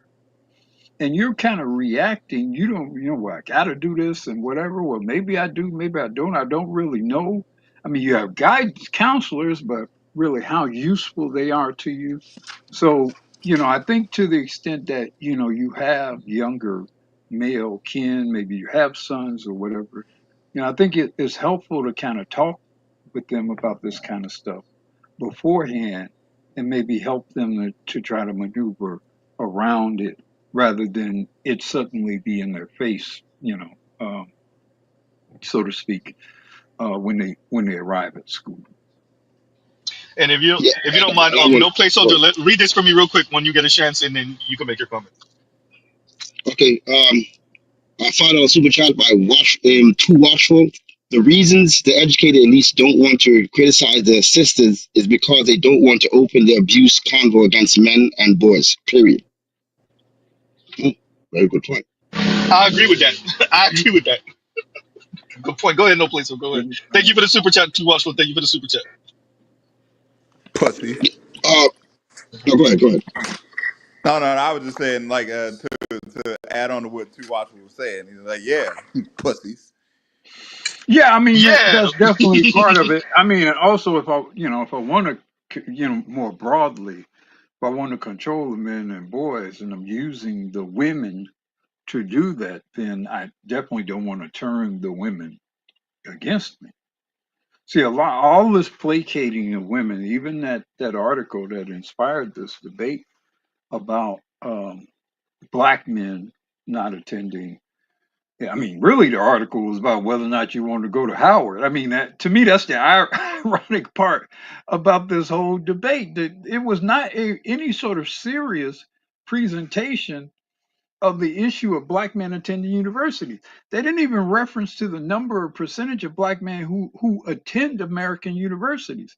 They referenced to some percentage of HBCUs and use Howard University as the highlight. That is not at all representative of the Wait a number and the minute, Black Rule. percentages. Wait a Yeah, minute, Black. I can't didn't even I? let you We land. talked about this before. I Yeah. What do presented you the mean they link ain't do no? to Yeah, but wait a that. They ain't minute. do no You research. Thank Oh, you. Wait, color me thank you, shocked. Lon. Wait a minute, Black Rule. Are you saying that they didn't care to do research, or that they didn't care to present the information Well, accurately, or here's the they worst didn't care part to of it. lie about omission? Here's the worst part about it, of course, but here's the worst part about it. We've done all this talk about it, and it has not been at all relevant to the actual article itself, and that's okay. Because the And so article was bullshit from the you jump. have your Torre exactly. You have your Torres. You have all these jokers. You have all these vainglorious black women arguing a point about something that's not even relevant to the, because all you had to do is just shame black men. That was essentially it. That Here was is my something point. we're going to use to shame black men, or to in any way speak negatively about black men, and then all this other stuff is going to spring forward from that, which is And, mission and what, accomplished. what's interesting to answer that point is that when I went to college, I had a positive interpretation of black women. They were saying by the time I left college, I didn't have a positive interpretation of black women. So I don't know what the hell they're talking about the Well, idea of go getting to that. this. I'm glad you said that, because if you read that article, I might pull it back up. You read that article, it specifically referenced to how onerous that Howard University is on its black male students, and how the women run everything. It's a very sort of intimidating and isolating environment for men. So now imagine you're a young black man going to an HBCU, assuming Howard is representative of many of, if not most of them. No, you're not going to come away from that environment thinking particularly positively of black women. And And if the you amount go of cock to blocking.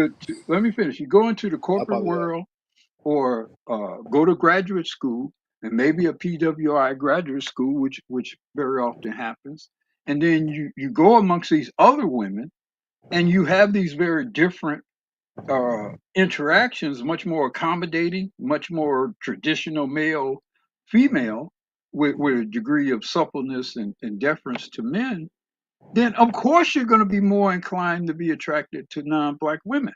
That's the pattern. The HBCUs, ironically, actually serve to prep black men to pursue snow bunnies. And nobody wants to talk about that. But the black I Thank you, think sir. schools Thank you. at pre-college and college prep men for pursuing other women. Black Rule. Let me say this. Yeah, I think it's a twofer. I think it's that. I think the goal is to break you. The goal is to break you. And I think the black men that aren't broken, that's what ends up happening, is what you're saying. Black women have to come to terms with the black community is what you want it to be. It is ran by its women. And the black men that date out, it's because it's ran by its women. The black men that are passport bros, it's because it's It's ran by its women. The black men that want to do SYSBM or that practice SYSBM is because it's ran by its women. The black men that decide to take the Jergens lotion and play video games and chill with friends, it's because it's ran by its women. Like black women, you have the black community, you run it. You wanted to run it, you run it. You're running it into the ground, right? Or you run it into a tree, I ain't right? got no pockets. You're running men Right? away from it. You're running men away Thank you. from it. I mean, this is all institute. Isn't this the same conversation we were having 30 years ago about the black church? Like, Very it's the similar. same Very similar conversation. conversation. Yeah, very similar Y'all run it. conversation. No, And Z, it got go. to be something else. And thank you. Black women gotta admit, you're domineering. You want to run it, you can run it. And black men take their hands off the wheel. Take your hands off.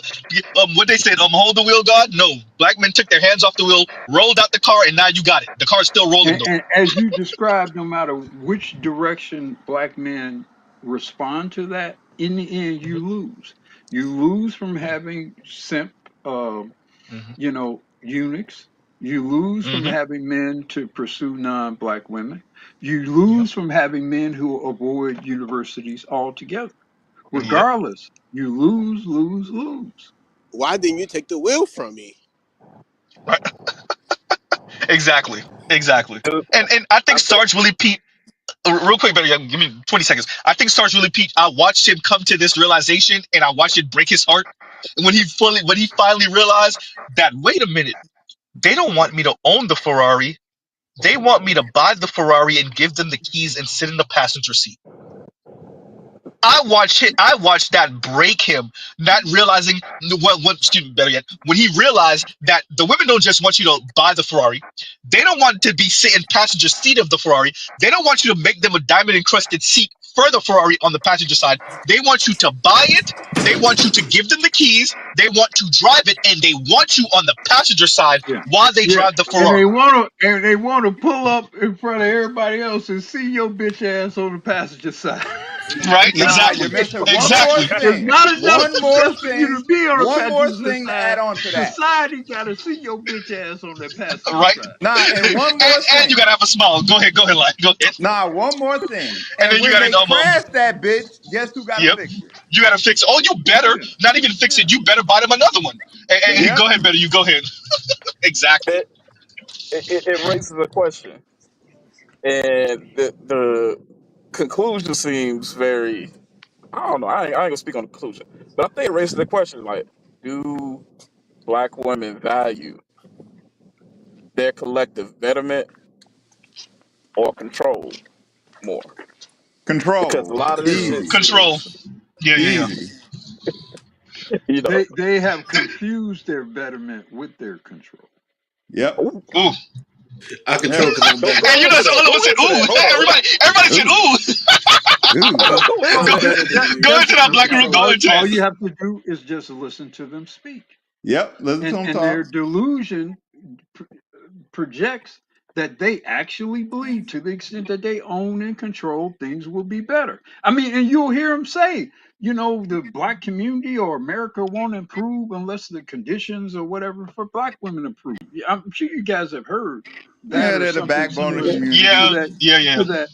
So no, they confuse their control Yep. over things with the betterment for everybody else, for the greater society, for the space time continuum, all that shit, the multiverse. I mean, See, if black women It are said the doing easily. space good, time continuum. everybody, Kang, everybody, all the motherfuckers are doing better. Yo, did you Well, say the they space time weaponized. That's their continuum, way. Black He Room? did. He did. You said the That. space time continuum. No, you did not quote Back to the Future. No, you did I not, mean, sir. they weaponized The Q intersectionality. Yeah. continuum, all that shit, man. He said Yep. the space time continuum. Okay, Doc Brown. I mean, I'm just saying, when you listen to him, I it's mean, yeah, quite you're right. clear Yeah. that level of delusion, of vainglory that Mm-hmm. they tend to have with their interests and the interests. I mean, and you even see it in this thing they do, which is kind of cute in a way, because I like to kind of laugh at black women to some degree. But this whole 92% thing is a thing. Have y'all noticed that? Yes, sir. We're I was we're about to go we're there. we're the valiant heroines that stood against the evil Trump dynasty. You see that kind of legend. Oh God.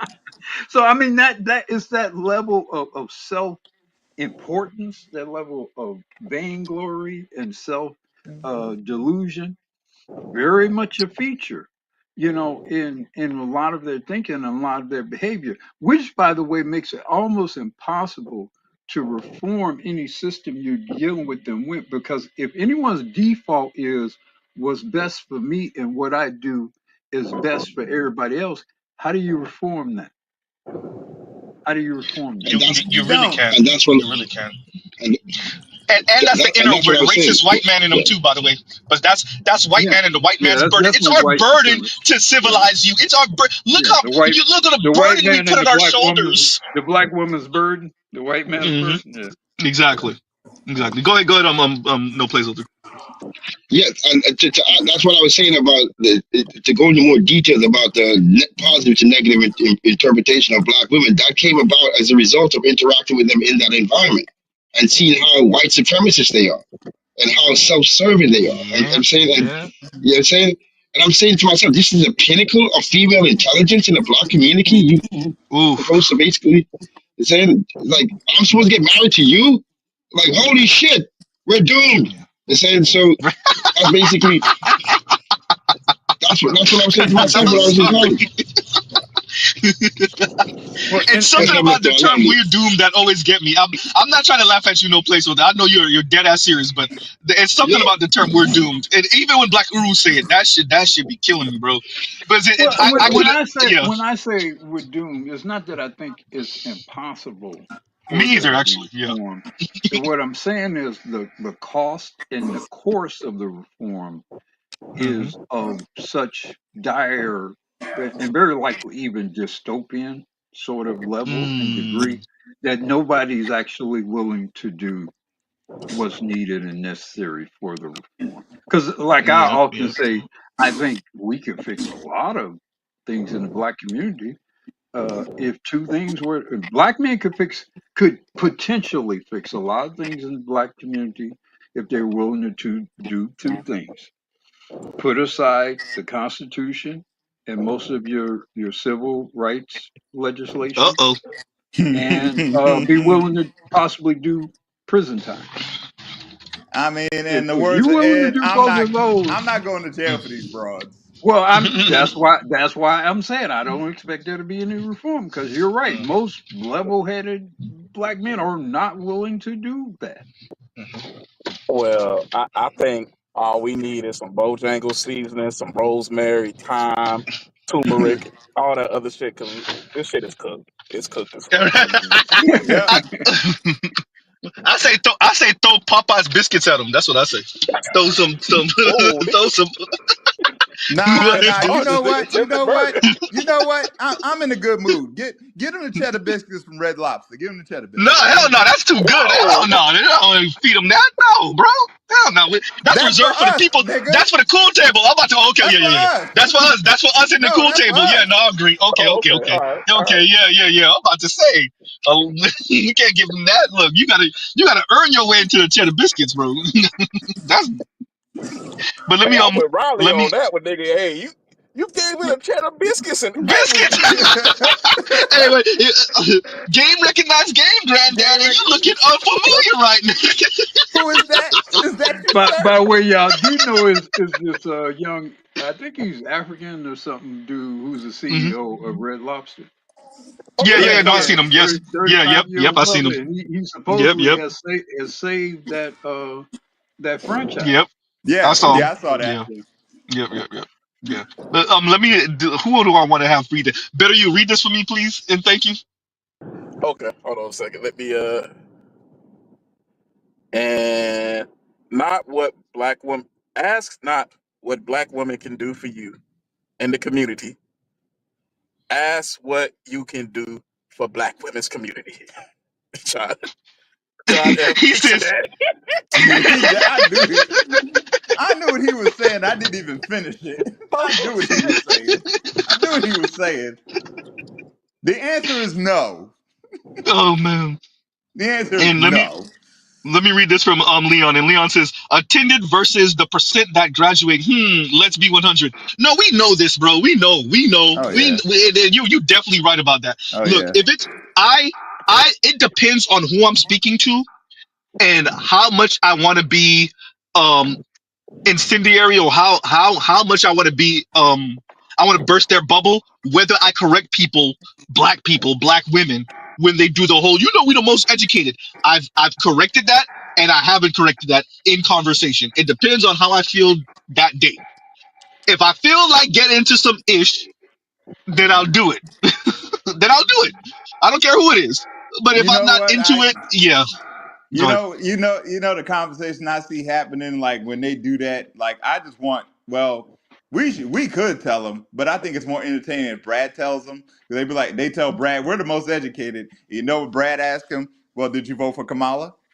But, hey, look, to me, it's very few things that are more like that's very few things I think hurt black women more than rejection from mainly white men, non-black men, but white men. And when white men check them like that, like what you just said, like on some snarky, Yep. like not sassy, but snarky. Oh no, that crushes black women when white dudes do that. Oh, Hmm. because God's telling them no. Ooh, goddamn. So Yeah. you said it like that? Well, I mean, if you're being if you worshiping white men Hmm. and only to be summarily dismissed by them, I mean that's a dream that has been destroyed for probably most of your life. You've Yep. had this fantasy of Brad Pitt, and Hmm. Brad Pitt say, go on somewhere, Black B or Black N. Regina Hall? Are you talking You about know, Regina Hall? Ooh, goddamn. yeah, yeah, yeah, Oops. yeah. That was Hmm. disgusting what she did. Yeah. That was And she's disgusting what and she did. you I find Regina Hall is so bad to me, even at 50, son. I know I said it. I know. Z, you sipping for the 50+ year old? I said it. I wouldn't do nothing with it though. With that, Wait. What happened with Regina what Hall? oh, you ain't see her at the award ceremony? I Goddamn, think it was like the begging, Golden Globes yeah, or man, something, and she was drooling over Brad Pitt basically on stage. begging, and Oh, it was in front of all, well, I mean, it's a Golden Globe, so you yeah, got all these movie stars or TV stars or whatever, and she was basically pandering for Brad Pitt, and I'm sure he's there, and look, as white guys go, he seemed to be decent, right? yeah, So to yeah, some degree, I'm sure he was very embarrassed about that yeah. whole experience. But Hmm. and they've done that similar kind of thing with Leonardo DiCaprio. There's Yep. this thing where you'll have this black female starlit media star, and if it's some big time movie star, white guy or whatever TV star in the audience, it's almost like I think it's as a part of the production of these Yeah. shows, because you see And it happen so frequently that it's almost like is this kind of glorification of the ideal and the white man kind of advertisement. thing. Remember, Yeah, what's her name did that? How to Get Away with Murder. What's her name? Oh my, y'all know who I'm talking about. yeah, Viola yeah, Davis. Viola Davis did that yeah, with what's his name when she was in the movie with him. yeah. Which was Halle actually Berry worse for too. her because Liam Neeson, Liam Nielsen, yeah, and Liam whatever his she's been face in a is. long Yeah. term marriage with a brother. Yep. So I found that Yep. to be particularly disgusting. Yep. Man, She this over here hurt. calling him a hunk. I was like, what was the last time I heard the word hunk? Over here. But Anyway. Yeah. Yeah. Yeah. Damn, Yeah. that hurt. Yeah. And let me, Vince, if you don't mind reading this for me, please and thank you, because this is definitely a Vince super chat. Thank you, Cheryl Bentley, for the $10 super chat. And Cheryl Bentley said, "Take your ass back to school tax." Thank you for the I super thought I he chat. was going to second yell it. that. I did not expect you to say it so calmly. I thought he was going to yell that shit. Yo, take your ass back to Take your black school. ass back to Right? school, man. Take your black ass back to Right? school Oh, immediately. man. Immediate, bro. I need to. That's the next sound clip. Ti saying immediately. That I'm gonna find it. Immediately. I'm gonna find it. Right? I'm gonna Expeditiously. find expeditiously. Expeditiously. I gotta find that sound clip too. Ti saying expeditiously. That's another one. Oh man, hey, when him and Kodak were going back and forth, I was like, "Hey, Kodak, stop, bro! You're embarrassing us, bro. You're embarrassing us. Stop it. You're embarrassing the Haitians. You're making us look bad. That's why the New York Haitians be looking down on us. Stop it." For real. Okay, and thank you for the super chat, Trail. And we'll do. Don't let my parents see that. Definitely not my mom. Don't let Mama Z see that. Daddy Z done gave up. Papa Z, he gave Nah. up. But but but to what you were saying about what the white boy's not trying to see, that's already happening, Mhm. bro. Like it's already happening. They already know. They already know Becky is getting it in with black men or secretly desires black men. They already know. They already know white men are Mhm. like white women are doing it. Like that cat been Yeah, they outside. are. They are. But I would say white. See, there's parts of this kind of newfangled femininity crap that I think white women are still a bit too shame to do this so publicly, right? Where black women, I think the fundamental difference, and this is why I agree 100% with Black Rule, is black women don't fear consequences or repercussions from black men. That's why they have their ass out. Like that's why they're so blatant. Because who gonna check me, boo, is like the theme of their I if the don't. right. Well, I mean, What do you? I it's don't that, think but so because worse you see it in because pop culture now. Mm, Just like you see the interracial stuff with black women, they're doing the same thing with white women. Like it's the same thing's happening. The I same thing's think you're right happening. to a certain extent. I will say this: are white women throwing black men in white men's faces? Huh? Repeat that. They throwing Are that black? BK Are Okay, in his that's what you face. meant. you will to some degree see that in certain parts of mm, social media. So I think a oh lot of wow. times we talk about things in a sort of discrete fashion, Hmm. whereas I kind of see things as a pattern or across a timeline, and I you do see some white women who will somewhat freely brandish black men before white Mm, men. Now, I don't know to what degree that, I don't Yes. care about white men, so I don't know to what degree that affects them psychologically. Although it has been my uh, belief that a good part of the white manosphere, mm, MGTOW, and all that has been the fear of the big black hat. I agree. I have believed that, and I maintain that belief. So I do think you have some of that, and I do think you will have more of that. I think a lot of these white chicks, especially if they think they're not severely uh, bound to white men, maybe economically or socially, There you go. they'll get out Hmm. there, and they Mm. and some of y'all, man, y'all done hit the bottoms of some of these chicks, man. I ain't gonna lie. Hey, y'all, yeah, I have you all partaken. Can created you? a long-term problem. I'm not No. gonna Black lie Room, to you you. ain't say I it. have You ain't say. partaken. Wait, wait, wait, I wait, wait, have. wait, wait, line. Wait. No, Black Room, you ain't say it the way you need to. You have ruined her for life. You have That white man I mean, can't do nothing there's with her. no going back. There's no going back, man. Y'all Go ahead, ruined line. You got it. some of You these Nah, know, I girls, mean, uh, to Uru's point, yes, I have partaken. I am not ashamed to say it. I have And the gotten milk to of the my bottom. amnesia. man. I have gotten to the bottom of quite a few Beckys. Of Uh, things, yeah. Quite a few. you have scaled the Caucasus Mountains, Yes, I right? have. With Yes, his servant's gone. she did right. offer me the potato salad with the raisins in it. Yes, she did. Hysterical.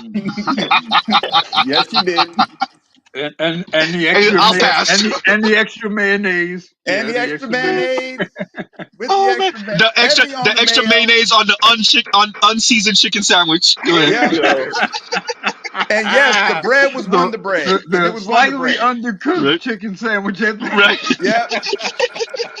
On Wonder Bread too. Right. On Yeah. Wonder Bread too. Yep. Yeah. Yep. Hey, I was I'm Yep. pretty sure there's a Yep. bunch of Southern white women that are like, y'all need to stop with it. Just Yeah. stop with the not seasoning food. We know Southern white women. We know with all But y'all. yeah, What's yeah. homegirl name? That was Susie Paula Deen. Homemaker, and they found out. Yeah, thank you. You already knew who I was talking about. Paula Dean ass white women. We Well, know. We yeah, know. that's They one ain't We never thing. treat racist her like a asses. We sister. They be know having black women cook for them in the background. They don't tell exactly. that part. Yeah. Steal their recipe and start a restaurant. We hear you. I mean, they don't need to feel bad. Nobody's To, perfect. Right. but Nobody's perfect. to Uru's point though, Mhm. I actually think that's not anything new because if you think about it, and I know I've talked about this before. Like, there, I have an old college roommate that probably still has somebody's ancestors' dick in a jar. I think that BBC been getting thrown in their face for far longer than we think. Yeah, it does.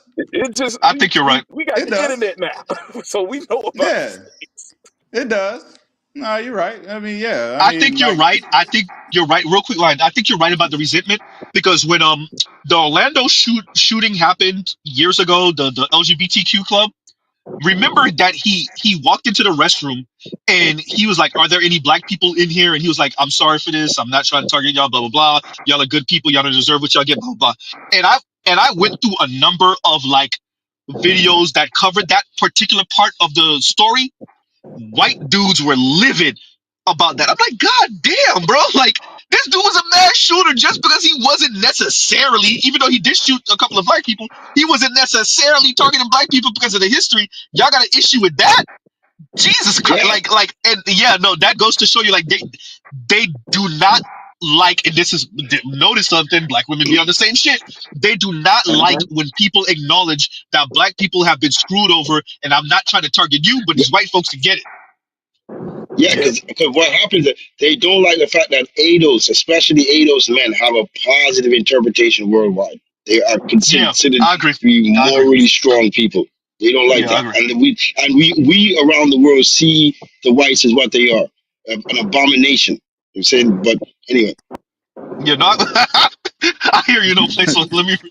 Well, And I don't know if you guys, well, I guess you guys weren't even born. Maybe most of you weren't born. During the Iran hostage crisis, they released the black hostages. yep. hmm Hmm. well, we know Like about not only Vietnam, just the Contra. That's exact. That you beat me to it. That's where I was going. Soul brother, that's soul your war. brother, not We the know. war. We know. We know. They know too. By the way, they know. Look, and there's Shit, rumors about the Korean War too, right? So like, yeah.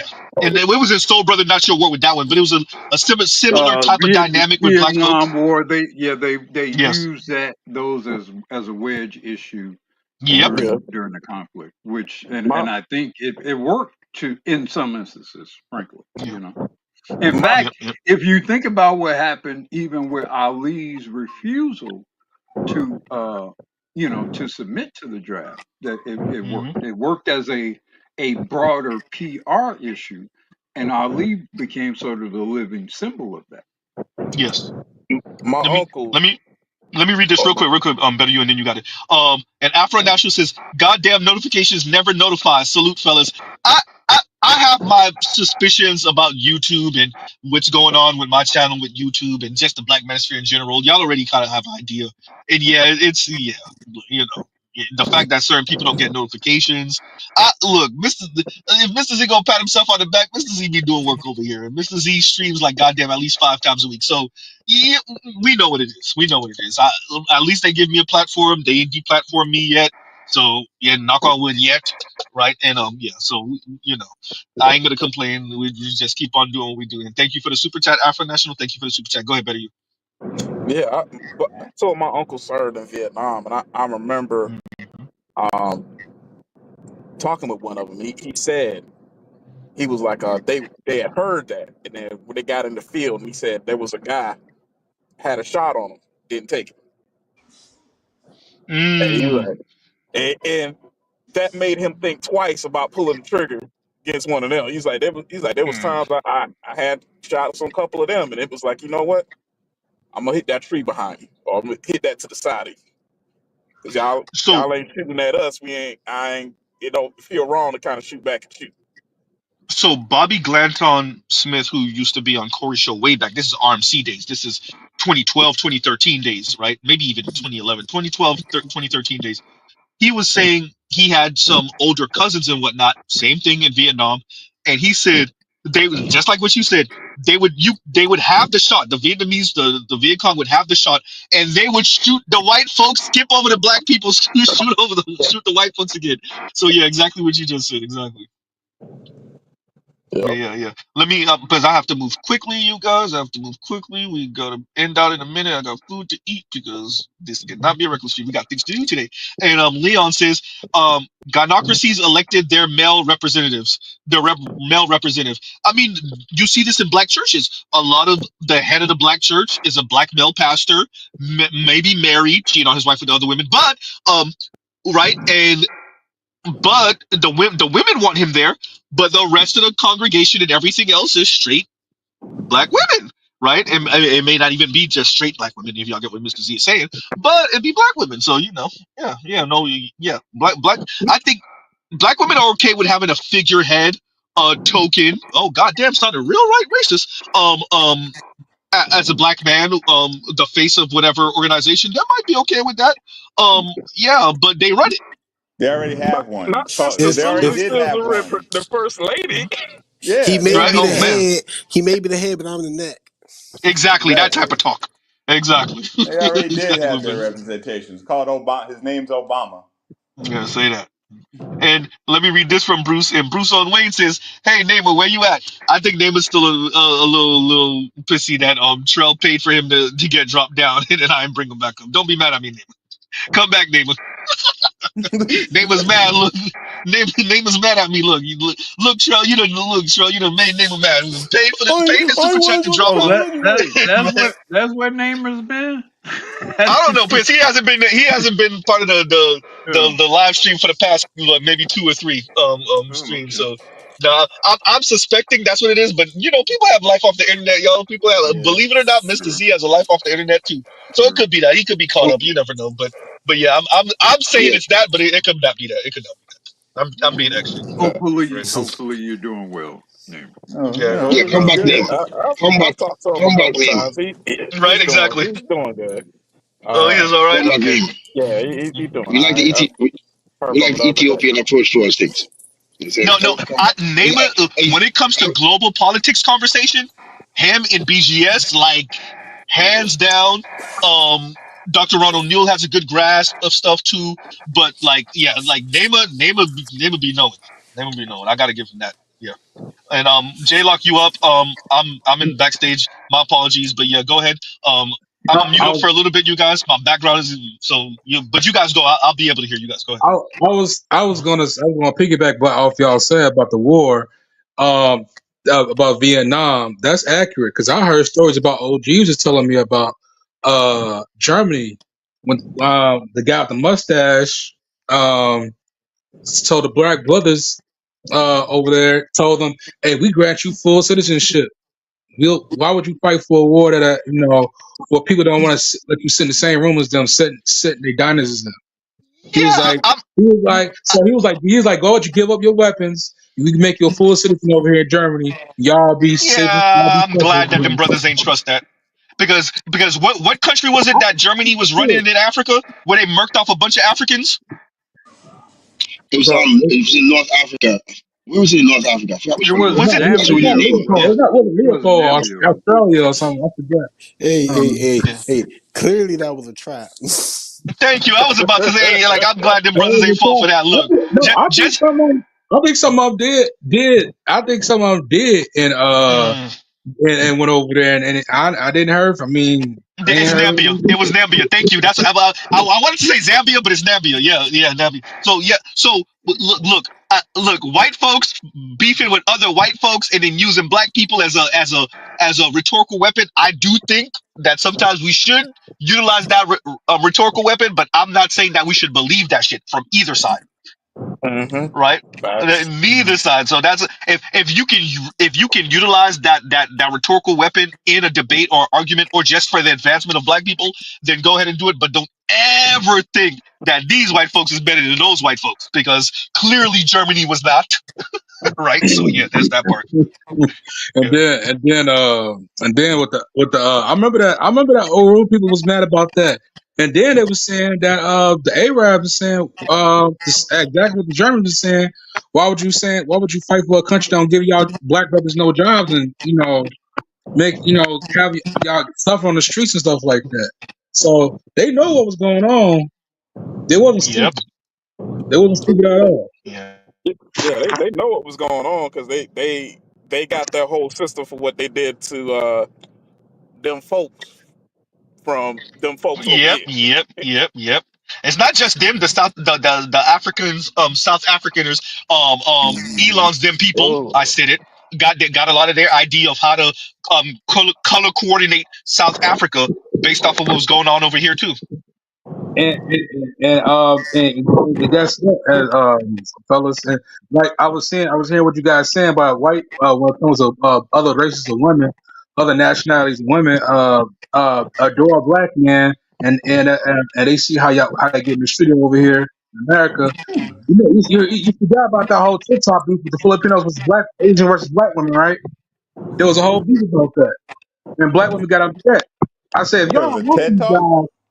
Yeah, remember, that was like, if y'all don't want black guys and black men, why would y'all should be happy that we going overseas and won't be bothered. Why are y'all getting mad? Why y'all I getting sit, mad? J Look, I don't know if you heard me earlier because you're supposed to sit on the passenger seat of their Ferrari that you bought them, not nobody else's Ferrari. Exactly. Break This Not is no. yourself, hey, nigga. this You're not supposed to get out the car. thank you. It goes to somebody else's car. Number one, this is No, prison rules, bro, you bro. got, you And you got, supposed to put your hand in their pocket. Put your hand in their pocket. You are supposed hey, to be seen and not heard. And when you come hey, home, put that check on my dresser. hey, Yep. we ain't supposed Well, to. We supposed to jump out. We I supposed to think you're talking about. jump out I the think car. you guys. I don't think you guys are talking about the majority of black men, though. I think that those are the men who are supposed to be fortunate in this scenario. I think the majority of black men are either supposed to be in this sort of stasis position for the possibility in which they might need you, or be invisible or dead. I think Oh, I'm supposed to be Garnocracy reserves? yeah, yeah, but basically, sort of You heard it cryogenically, here. You heard it sort here. sort sort of cryogenically stored in some way or whatever, and if at all possible, you can be utilized, assuming or presuming you supposedly have some future potential utility. I'm supposed to be But a cadet. when I see black women be bothered by black men, and I'll say particularly black men that they themselves would not have wanted, to me, that's them saying, I hate you. Why are you alive and why are you happy? That's what that says to me. What that says to me is you're not supposed to be here. You're not a human being. You're not of any real consequence because you're of no benefit to me. You don't provide me with genetic resource, frankly. You don't provide me with financial resource. You don't provide me with any utility at all. Why are you here? And why do you have the nerve to be happy with some woman? So You know what I I think hear? for a lot of them, they are disgusted by the possibility of a lot of men, maybe the majority of men, possibly being happy, uh, much less happy without them. I hate. Hate, right? Nah, but you know what I hear when you say that, Black Uru? And it's funny because you be playing those boomdock memes, Z. And it's the one meme that says it's a black dude saying to a black woman saying, "You ain't shit without me. You without me equals shit." That's a black woman. Yeah, That's a black woman telling. That's a black yeah. woman, But definitely. it's That was reverse. grandpa. That was I mean, grandpa to a Joe. large extent, that's what it is. I mean, the Hmm. guy on the passenger side or whatever, that's the guy who got the money and or got the looks or whatever. That's the guy on the Hmm. passenger Oh side. yeah. Yep, yep, yep. For the majority of the guys, you ain't even supposed to be in that whole frame of that Yeah, scene. You supposed to agreed. be, like I Hey, say, either dead or somewhere cryogenically stored in case nothing else works out for me. Then I break glass. Basically disposable trash. Yeah, but Hey, the well, winter the to winter the extent soldier. that I would even, because at least something that's disposable is something you might have actually need and use. In this case, it's like maybe I may or may not use you, but I really don't even want to actually recognize or feel your existence. You know how you say typically if a woman if a woman don't like you or is interested in you, she kind of wants you to be invisible to her. Like the And a mailman lot of times, situation. why you have some brothers have bad incidents with black women or with women in general is they dare to make they are lowly men who have dared to make themselves visible to these women. That's what they're doing. How dare you? They're not just offended for you approaching them or whatever. Well, God forbid you be visible and approach me, but they want you to be in a position in which you're like a piece of furniture or something that they don't really have to use and moves out of their way as they're walking by. I agree with But Black Rumor on this. I think this is a woman thing. I agree with him when he said that. I think Yeah. black women are the worst about it. But no, that one is a woman Yeah, thing. I mean, I think it's I've all heard women, but black weird women stuff. are blatantly No, I agree. I agree. antagonistic in that regard. Mr. Z. Go ahead. I think it's the problem is everybody else is doing the math. The other women of other cultures are doing the math. It only seems to be the black women who are not doing the math. They'll take a poor Caucasian over a rich black. So every other women in other cultures, they're taking the men of money. If you're black and you got money and power, they will look at you as more equal than a black woman sees you. I'm gonna tell you guys a story. I got a mixed girl. I got a mixed wife. She's half black, half German. I remember we went out on a date. I took her out on a date in a restaurant. I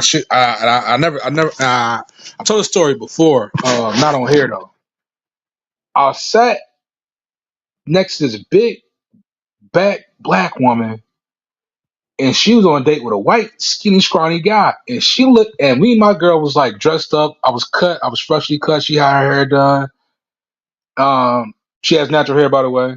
So she looked at us, like beamed at us, like we was like two chairs down, two seats down from her. And I was like, "What the hell is going on?" So she was like frustrated. She was like flustered when she was looking at me and my girl, and she knocked over the food, looking at me, looking at us, dude. She spilled the water over the white dude. Spilled, she spilled the food over. He's like, you're okay?" He said, "Yeah, I'm okay. I'm all right." And she was like, "I gotta go to the bathroom." She got J back. Lock, I gotta cut you off because I just gotta say what it is. Because she was supposed to end up with you, and that light skinned bitch took you from her. Yep. And now she gotta be Nah. with the scrawny ass white boy. Nah, there's a line for that. It's from the movie Life. Man over the line. That's exactly what it is. How dare you be with the light skinned bitch over her? Yep. Well, So or how dare you to have the light skinned bitch? How dare you, Yeah. J Lock, to have the light skinned bitch? You're not worthy of Ooh, this you light you skinned you you individual. you gotta say it like you're about to pop a blood vessel. Who the fuck? How Excuse my language. how dare you, and how dare you to be happy with her? How dare you? Where's the soundbite, Z? It's not fair. It's not Nah, that fair. Yeah, it's really not fair. I mean, that like I said, a lot of women are turned on.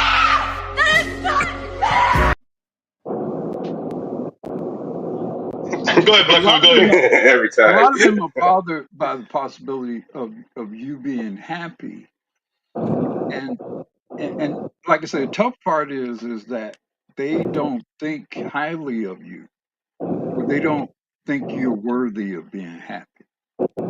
A lot of this is they don't think a lot of black men are worthy of being happy, and the only source of happiness you might pay enough money for or be pretty enough for, or have a good enough dick for, you might, or maybe you play in the NBA or some shit. Hey, You Uru. might, under this special subset of Negroes, you might be worthy for that. You And, might be. But since that's not the majority of us, then you're relegated, like I said, to some cryogenic break if necessary status. and that's why I usually say something to the effect of slavery back, because it's like, how dare you have agency? How dare you go want to go be happy? How dare you want to go do some of your own devices? Don't it sound like Dreptomania? That exactly drapetomania Mm. of black men towards black women. Exactly. What is like self-imposed, or we got to modify that. We got to put some And when you modifications on that, listen man.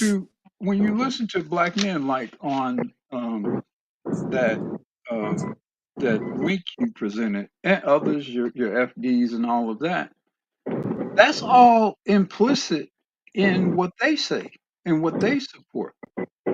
A lot of men, a lot of black So men, they the slave catchers is what you're saying. Go ahead. yeah, they're the slave catchers, slave controlers. They essentially Yeah, the crackers too. maintain they maintain the status quo. And you, because you were mentioning Z, the gentleman who was not there, but he had this particularly nasty Yeah, Alvin. attitude.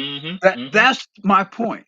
You have and that's why I often say I'm pessimistic about what about black people or ADOS people, because you have a lot of that sentiment amongst many black men. You have a lot of this Highlander syndrome shit amongst many black men, and they'll cut off all y'all fucking heads if they can be the only one. Hey, I You have a know, question though, right? Okay. Let me give a warning real quick, Vincent, and you got it. Okay, so we got 15 minutes, so I got to get through all the rest of the super chats and have who didn't speak in the next 15 minutes. So if you don't mind, Vincent, read the super chat for me and then go into your comment. I'm gonna just do that one by one. Go ahead, though, Vincent. All right, thank you, KMS, for your $5 super chat. And KMS said, "Who the hell?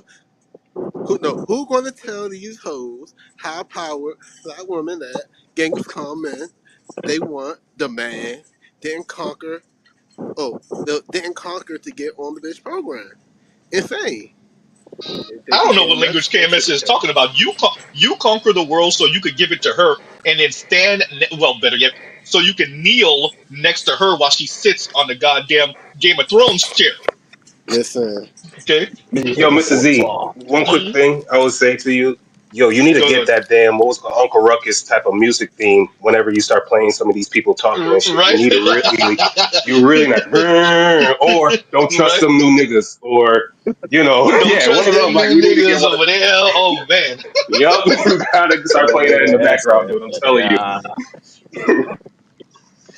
Feel Boondocks free. was so The ahead of best his time for a time. black man's life was during slavery. You got all that food, that water. You could sing and dance. It was best times back then. You ungrateful niggas. Yeah, really though, that is how they think of us. While you saying that, that is how they think of us. no, you gotta get the Ice Cube Uncle joint. Ruckus is a black woman. Yeah. AZ, you gotta get the Ice Cube joint. Here's what they think about. Here's what they think about. Yeah, yeah, yeah, Here's yeah, what they yeah, yeah, think yeah. I about. know what you're saying. Yep, yep, yep, yep. Vince, you too young to know about that. What you know about that, Vince? Hey, I'm messing with you. I'm a music connoisseur. Yeah. I'm a culture. Oh yeah, and yo, Mrs. Z, I just wanted to say Mm-hmm. the reason why I came up, I was going to talk about the whole Vietnam stuff.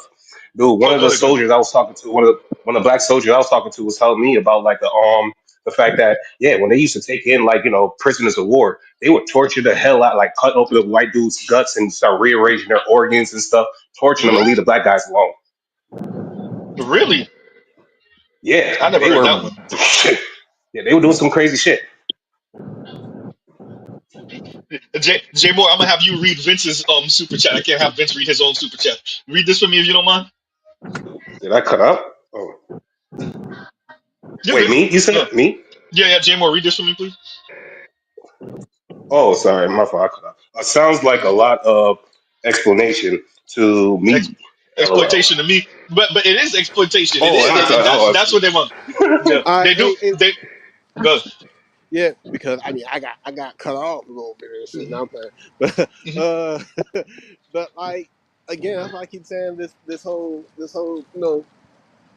little silent joke of slavery back because it just seems like what they want is what a slave master on the plantation was getting. You know, all the spoils with none of the game, and that's not cool. It's exploitation. I think a lot of models for a lot of feminist women and stuff like that.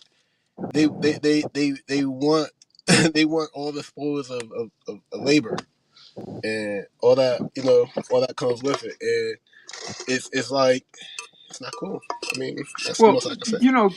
part of the problem, Vincent, with this country, the history of this country is you have so many generations of black men being the cannon fodder. You have so much replication of black men on bottom, black men on bottom, black men do this, black men do this, black man sacrifice this, black man get assassinated for this, Emmett Till. You have so much of this programming in the DNA of this country, and it impacts everybody. It impacts white people, men and women. It impacts non black people of every group that comes here. It impacts certainly black women. It impacts us. You know, it's like Mhm. we're all predisposed to this sacrifice and the thankless, unrewarded sacrifice of black men. We praise it. Dr. King himself is the epitome of it. Dr. King was broke, man, when he was assassinated. You know, what's his name? Late great Harry Belafonte had to pay to Mhm. bury him and pay Mhm. to for Coretta and those children when Dr. King was assassinated. And then So this whole thing is set up for black male men and boy sacrifice. So if you view it that way, the behavior of the women, as terrible as it seems to us, and even the corroborative behavior of the men, the familiar behavior of the men makes sense because the whole thing is set up and predicated on the sacrifice of black men, and it has been since 1619. and one thing I wanted to I wanted to ask, right? Because we throw around the word sassy and stuff like that. AOZ, would Mhm. like Alvin kind of be considered, sassy in conventional Bruh, terms? bruh, it's bad. I'm hesitant to call another man sassy, especially another straight black man. But bro, man, if for those of you who've never seen Alvin on Waving the Red Flag, particular concerning speaking about black men and black men relationships, whew, you'd be like, God damn, nigga, are you a woman? I mean, actually, I meant that. Dude, that dude be rolling Actually, I his meant that, eyes nonstop. bruh. Who It's you talking bad. about? Alvin off of Waving the Red Flag. It's bad, bro. The way you almost it's like he's infused himself with the resentment of black women concerning black men. It's He's like, like worse bruh, than are you Themis in a okay? way, bro. He's Bro, worse than Themis in a way. yeah, no, I would say that. I would say that. I think Themis is more he tries to speak above it, even though he's jabbing. That is Alvin get no, Alvin don't try to speak above he's condescending, but he doesn't try to speak above it. Yeah, Yeah. because It's Themis is bad. more like snob. Yeah, I would agree. Yes, that's the word I'm looking for. That's the See, word I'm looking And, for. and Yes. Themis, don't Theme is forget, a Themis thought. got like a Theme is a line. thought. Themis got a line though too. He's like he doesn't want black dudes to be disrespected to a certain degree, but that other dude just like screw it. You That's deserve disrespect. that is scary what you're saying because think about what we're saying. We're saying the LGBTQ Themis still has lines that he may not even cross, and yet Mm. supposed straight black And he Alvin, checked people too. yeah, he does. Yeah, he does. I've watched Themis check people, but and we're watching Alvin go just have no Well, see, lines he's willing to. that's Go ahead. why The I thing, said before, Constitution and prison time. To what degree are Yep. you willing to put aside, your basic sort of standards and to what degree are you willing to risk going to prison? Because um, there is no bloodless resolution to these problems, gentlemen. There is no there is no clean, tidy resolution to this. And I mean, you to me, you guys describe a scenario. You describe a traitor, and Yep. we know how people typically handle or have historically handled traitors. Yeah, Yo, Get let me do Mr. this. get to know Somebody them. Mr. was trying to say something Oh real no, I quick was just before to you say go. to add No on. pleasure. Go ahead, because I think better you was trying to say something because we got about 5 minutes, y'all. So we gotta move it quick. But go ahead, no pleasure. Go there. Go ahead. Oh, I was. Oh, my, You're good. You're good. I can hear you. Go I ahead. was in no place. I was Oh, now, saying that oh, Jay the other Moore. thing to Okay, add on oh, okay. too. Go ahead. Go ahead. Yeah, I was just saying the other thing to add on too is the fact that Themis is a Jamaican black male, while that other guy is, I think, American black male, and that's even another thing that we need to look at too. Is Yeah, like, that's even worse. what is Yeah. going on here? Hmm. That's what's making it Yeah, even what's going worse on to with me to a certain degree, like how cooked it is. Yeah, what's going on with Jamaica? Like Oh, the that's body boy got that's more, the body boy got more what's called lines not to cross in that doo doo, and that's what I'm saying. Like if I'm looking at it through my people's lens. Yeah. yeah, because When that's strange when because I Jamaica see is like hardcore against that type of Yeah, activity. that's true, but at the same time, modernity and stuff, especially when the kids come up here or when they're born and raised up this way, it's different. It's a little different. Some of the stereotypes that we have about like Caribbean folks and what is tolerable, it's true to a certain extent, but especially when you come up this way or when modern times, it changes a bit. We're watered It's down not what version. it Yeah, was in we're the like late watered down '80s and version. early '90s.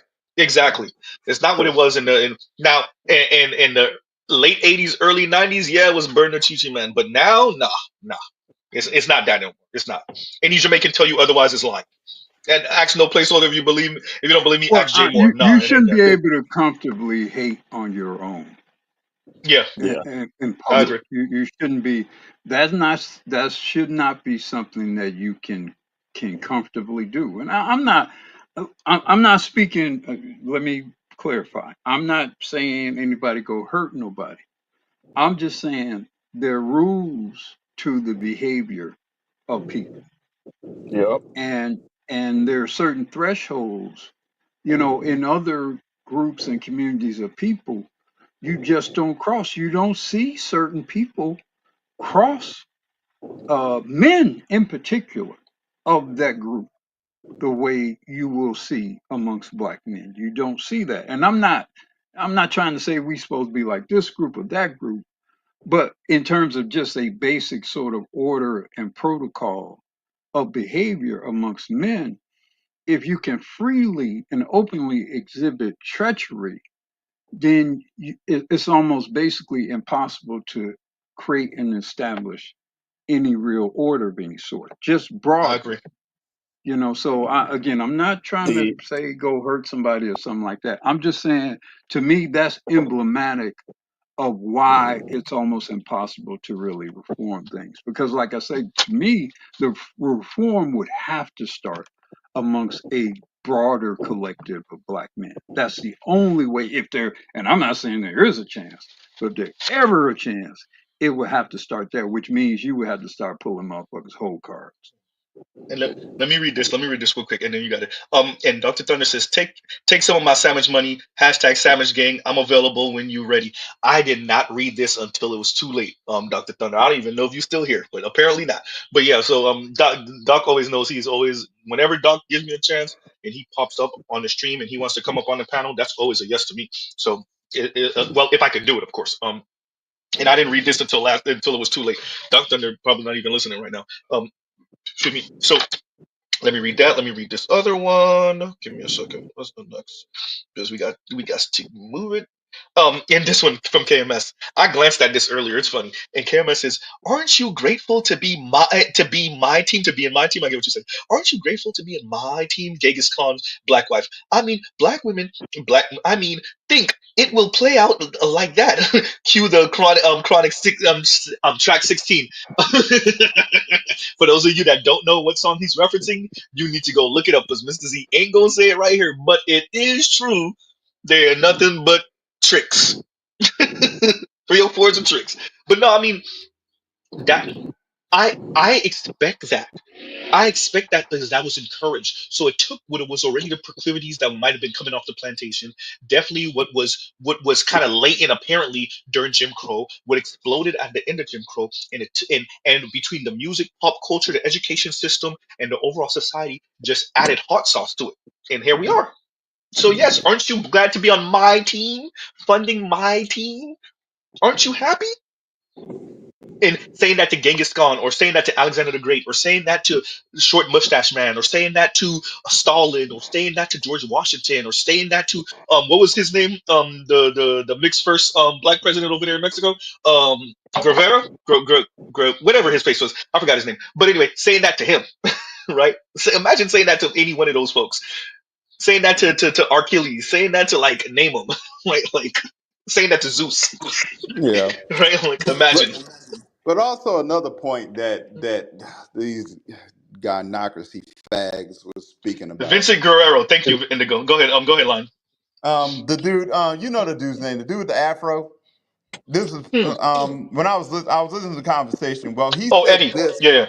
He said this before he finally said that like this college thing is us amongst men. But it's one thing he said before then because he was channeling in the black women talking about nobody like you don't have no power. I was like, apparently no one does. I mean, if you Yeah, look at the landscape right now, no one has any power. Not even Brad.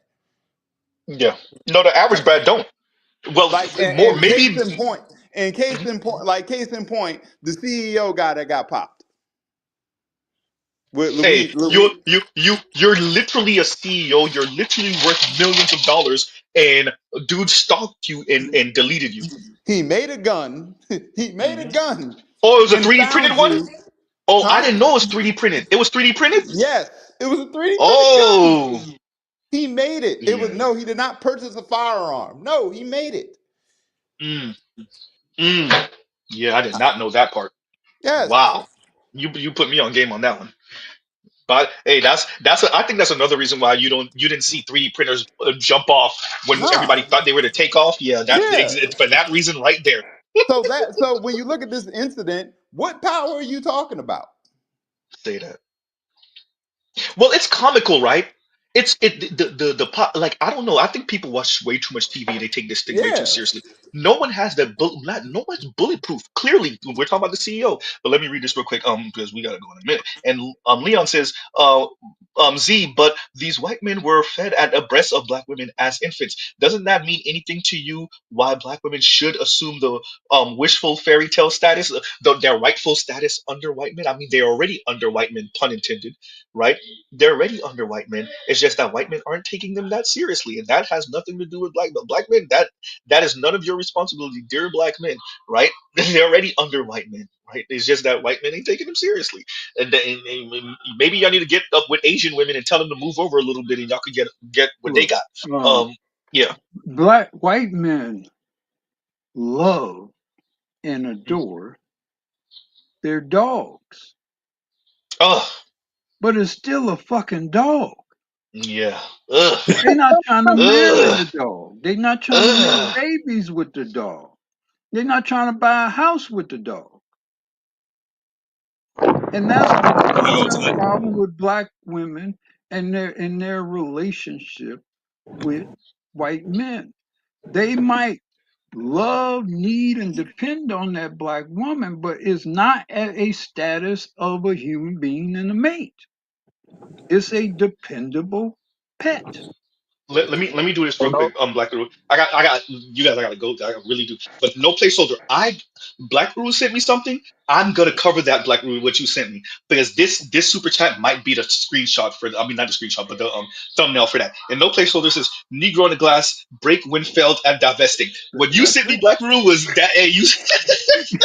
I ain't even gonna tell nobody about it. I'm gonna cover that. I might cover that tomorrow. I'm gonna try to cover that tomorrow, if not Monday at the latest. And thank you for the super chat, no placeholder. And better you says. And Barry says, next we'll have Tunnel Runner live from paradise. I know every time Tunnel Runner come up here, he bragging about his life and his wife. Look, Tunnel Runner, I'm hating. I'm hating. Tunnel Run You is know the what? I'm future. hashtag your number one hater, Mr. Z. Tunnel Runner is the future. He really is. Tunnel Runner having a great life out there in paradise with his wife and his life, right? So now I'm Tunnel Runner's number one hater. Hashtag number one hater. But thank you for the super chat, better you, and we're gonna end out because Mr. Z got to go. So we will pause right here. Love, peace, and chicken grease. Y'all go check out other Black Manosphere content, other non-Manosphere content, and Mr. Z out. All right, y'all.